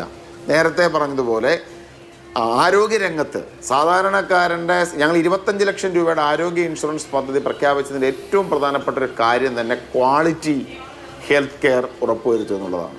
വിദ്യാഭ്യാസ രംഗത്താവട്ടെ, ഇൻവെസ്റ്റ്മെൻറ്റുകളുടെ കാര്യത്തിൽ ഇവർ പറഞ്ഞതുപോലെ ചെറിയ പെട്ടിക്കടകളും ചെറിയ താൽക്കാലിക സംവിധാനങ്ങളെ പോലും ഒരു ഇൻവെസ്റ്റ്മെൻറ്റിൻ്റെ തലത്തിൽ കണക്കാക്കുന്ന പി രാജീവിൻ്റെ വികസനമല്ല, കേരളത്തിൻ്റെ പൊട്ടൻഷ്യലിനെ പൂർണ്ണമായി മനസ്സിലാക്കുന്ന, കേരളത്തിൻ്റെ പൊട്ടൻഷ്യലിനെ പൂർണ്ണമായി ഉപയോഗപ്പെടുത്തി ഇവിടെ ചെറുപ്പക്കാർക്ക് സ്വാതന്ത്ര്യവും തൊഴിലും ഉറപ്പ് നൽകുന്ന ഒരു കേരളത്തെക്കുറിച്ചാണ് ഞങ്ങൾ വിഭാവനം ചെയ്യുന്നത്. അത് അതിന് ലോക നിലവാരമാണ്, അതൊരു പ്ലേസ് ഓഫ് എക്സലൻസ് ആക്കി മാറ്റുക. ഈ പറയുന്ന പോലെ ഒരു മീഡിയ കോർ സംവിധാനങ്ങളല്ല, ഒരു ഓരോ മേഖലയും ഒരു എക്സലൻസിൻ്റെ കേന്ദ്രങ്ങളാക്കി മാറ്റുന്ന, മികവിൻ്റെ കേന്ദ്രങ്ങളാക്കി മാറ്റുന്ന തരത്തിലുള്ള പ്രവർത്തനം. അപ്പം തന്നെ ഉമ്മൻചാണ്ടി സർക്കാരിൻ്റെ കാലഘട്ടത്തിലാണ് വിഴിഞ്ഞം. നമുക്കറിയാം, അതൊരു വിഴിഞ്ഞം എന്നതൊരു ഒരു ഭാവനയായിരുന്നു. കേരളത്തെ സംബന്ധിച്ച് ഏറ്റവും മികച്ച ഒരു കേരളത്തിൻ്റെ ഭാവിയെ കരിപ്പിടിക്കുന്ന കാര്യമായിരുന്നു. വർഷങ്ങളോളം ഇവർ സൃഷ്ടിച്ച പ്രതിബന്ധങ്ങളെ തകർത്തിട്ടാണ് വിഴിഞ്ഞം അതിൻ്റെ ഓപ്പറേഷണൽ സ്റ്റേജിൽ എത്തിച്ചത്, അത് ഒരു യാഥാർത്ഥ്യമാക്കിയത്. കൊച്ചി മെട്രോ ഇത്തരത്തിൽ കേരളത്തെ സംബന്ധിച്ച് എടുത്തു കാണിക്കുന്ന ഏറ്റവും പ്രധാനപ്പെട്ട ഒന്നാണ്. കണ്ണൂർ വിമാനത്താവളം. അപ്പം ഞാൻ പറഞ്ഞത്, ഇത്തരത്തിൽ കേരളത്തിൻ്റെ ഭാവിയിൽ മുന്നോട്ട് കൊണ്ടുപോകത്തക്ക തരത്തിലുള്ള എടുത്തു പറയത്തക്ക ഒന്നും ഈ 10 വർഷക്കാലത്തെ LDF സർക്കാരിൻ്റെ ഭരണത്തിലില്ല. UDF സർക്കാർ ഭാവി കേരളത്തെ ലക്ഷ്യം വെച്ച് നിർത്തിയ ഏറ്റവും ഉജ്ജ്വലമായ ഇത്തരം സ്ഥാപനങ്ങളുടെ സ്ഥാനത്ത് ഒരെണ്ണം ചൂണ്ടിക്കാണിക്കാൻ സാധിക്കുമോ? ഒരെണ്ണം ഇല്ല. അത് പറയാനില്ല എന്നുള്ളതാണ് പ്രശ്നം. മുൻപ് നെടുമ്പാശ്ശേരി വിമാനത്താവളം ശ്രീ കെ കരുണാകരൻ്റെ കാലഘട്ടത്തിൽ വന്നു, വിഴിഞ്ഞം വന്നു, മെട്രോ സംവിധാനങ്ങൾ വരുന്നു. ഇത്തരത്തിൽ കേരളം എന്ന് പറയുന്ന സംസ്ഥാനത്തെ മുന്നോട്ട് കൊണ്ടുപോകുന്ന അടിസ്ഥാനപരമായ സ്ഥായിയായ നിലനിൽപ്പുള്ള ഒന്നും ഇവർക്ക് ചെയ്യാൻ സാധിച്ചില്ല. ഇപ്പോൾ നേരത്തെ പറഞ്ഞിട്ട് സ്വാഭാവികമായി കുറച്ച് പാലങ്ങളും റോഡുകളും അവിടെ വന്നു എന്നുള്ളത് ഒരു 10 വർഷത്തെ കാലത്തെ വികസനത്തിൽ സ്വാഭാവികമാണ്. ഞാൻ നേരത്തെ BJP വക്താവിൻ്റെ വാക്കുകൾ ശ്രദ്ധിക്കുകയായിരുന്നു. നമുക്കറിയാം, വികസനം എന്നൊരു തുടർച്ചയാണ്. ഇപ്പം 2014 വരെ രാജ്യം ഭരിച്ച UPA സർക്കാരിൻ്റെ കാലഘട്ടത്തിൽ അത് നമ്മളൊരു വലിയ സാമ്പത്തിക തളർച്ചയിൽ നിന്നും സാമ്പത്തിക കുതിപ്പിലെത്തിച്ചു. ട്രെയിനുകൾ 3 എണ്ണമേ വന്നുള്ളൂ എന്ന് പറയുമ്പോൾ അന്നത്തെ റെയിൽ കപ്പാസിറ്റിക്ക് തുല്യമാവുന്ന എല്ലാ ട്രെയിനുകളും വന്നു. അന്ന് പാത ഇരട്ടിപ്പ് പദ്ധതികൾ തുടരുകയായിരുന്നു. അതിനനുസരിച്ച് കേരളത്തിന് വികസനങ്ങൾ നൽകാൻ ഇവർക്ക് സാധിച്ചില്ല. ഇവർ എയിംസിനെ കുറിച്ച് പറഞ്ഞുകൊണ്ടിരിക്കുന്നു. കേരളത്തെ എത്രയോ കാലമായി ഈ BJP സർക്കാർ കബളിപ്പിക്കുകയാണ്. All India institute of medical science ഇവർ പറഞ്ഞുകൊണ്ടിരിക്കുന്നു.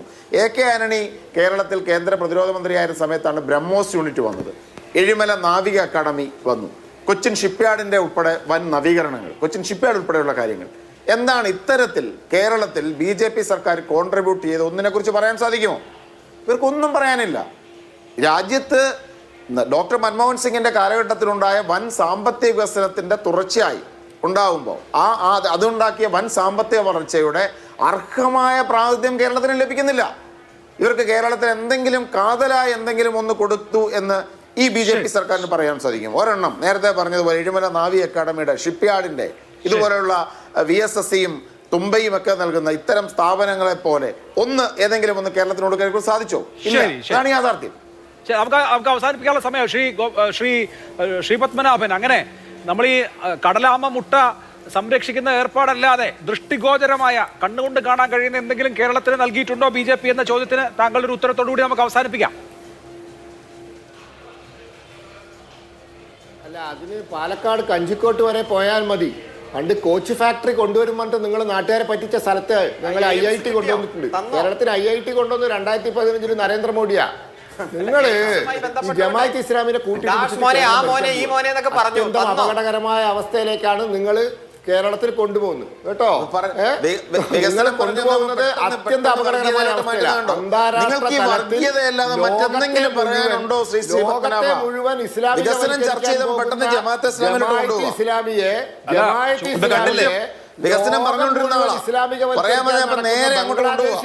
ബംഗ്ലാദേശിൽ ഹിന്ദുക്കളെ കൂട്ടക്കൊല ചെയ്യുന്ന നിങ്ങൾ കേരളം ഭരിക്കാൻ പോകുന്നത്. ആത്മഹത്യ, അതാണ് IIT ആര് കൊണ്ടുവന്നു? അഭിലാഷ് പറഞ്ഞല്ലോ, പ്രസംഗിച്ചിട്ട് ബാലകൃഷ്ണപിള്ളയ്ക്ക് മന്ത്രിസ്ഥാനം പോയില്ലേ? ആ സ്ഥലത്താണ് IIT വന്നത്. വാ പാലക്കാട്ടേക്ക് വാ, കഞ്ചിക്കോട് വാ, IIT കാണിച്ചു തരാം. പണ്ട് വാജ്പേയി ഭരിക്കുമ്പോഴാ കോഴിക്കോട് IIM കോഴിക്കോട് സാമ്പത്തിക അവലോകന റിപ്പോർട്ടിൽ 21 തവണ കേരളത്തിന്റെ പേര് പറഞ്ഞു. പക്ഷെ ബജറ്റിൽ ഒരു തവണ പോലും പറഞ്ഞില്ല.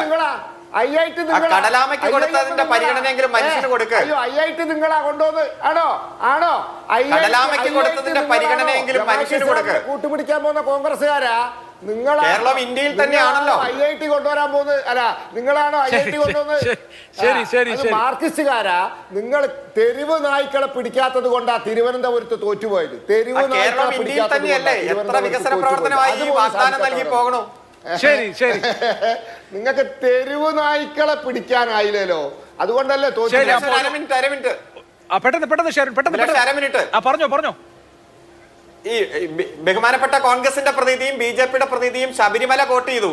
ഇന്നലെയും ഹൈക്കോടതിയുടെ ഡിവിഷൻ ബെഞ്ച്, ദേവസ്വം ബെഞ്ച് പറഞ്ഞു ഏറ്റവും മികച്ച ഉദ്യോഗസ്ഥർ, ഏറ്റവും മികച്ച അന്വേഷണം നല്ല രൂപത്തിൽ തന്നെ പോകുന്നു. അതുകൊണ്ട് ചർച്ചയാകട്ടെ.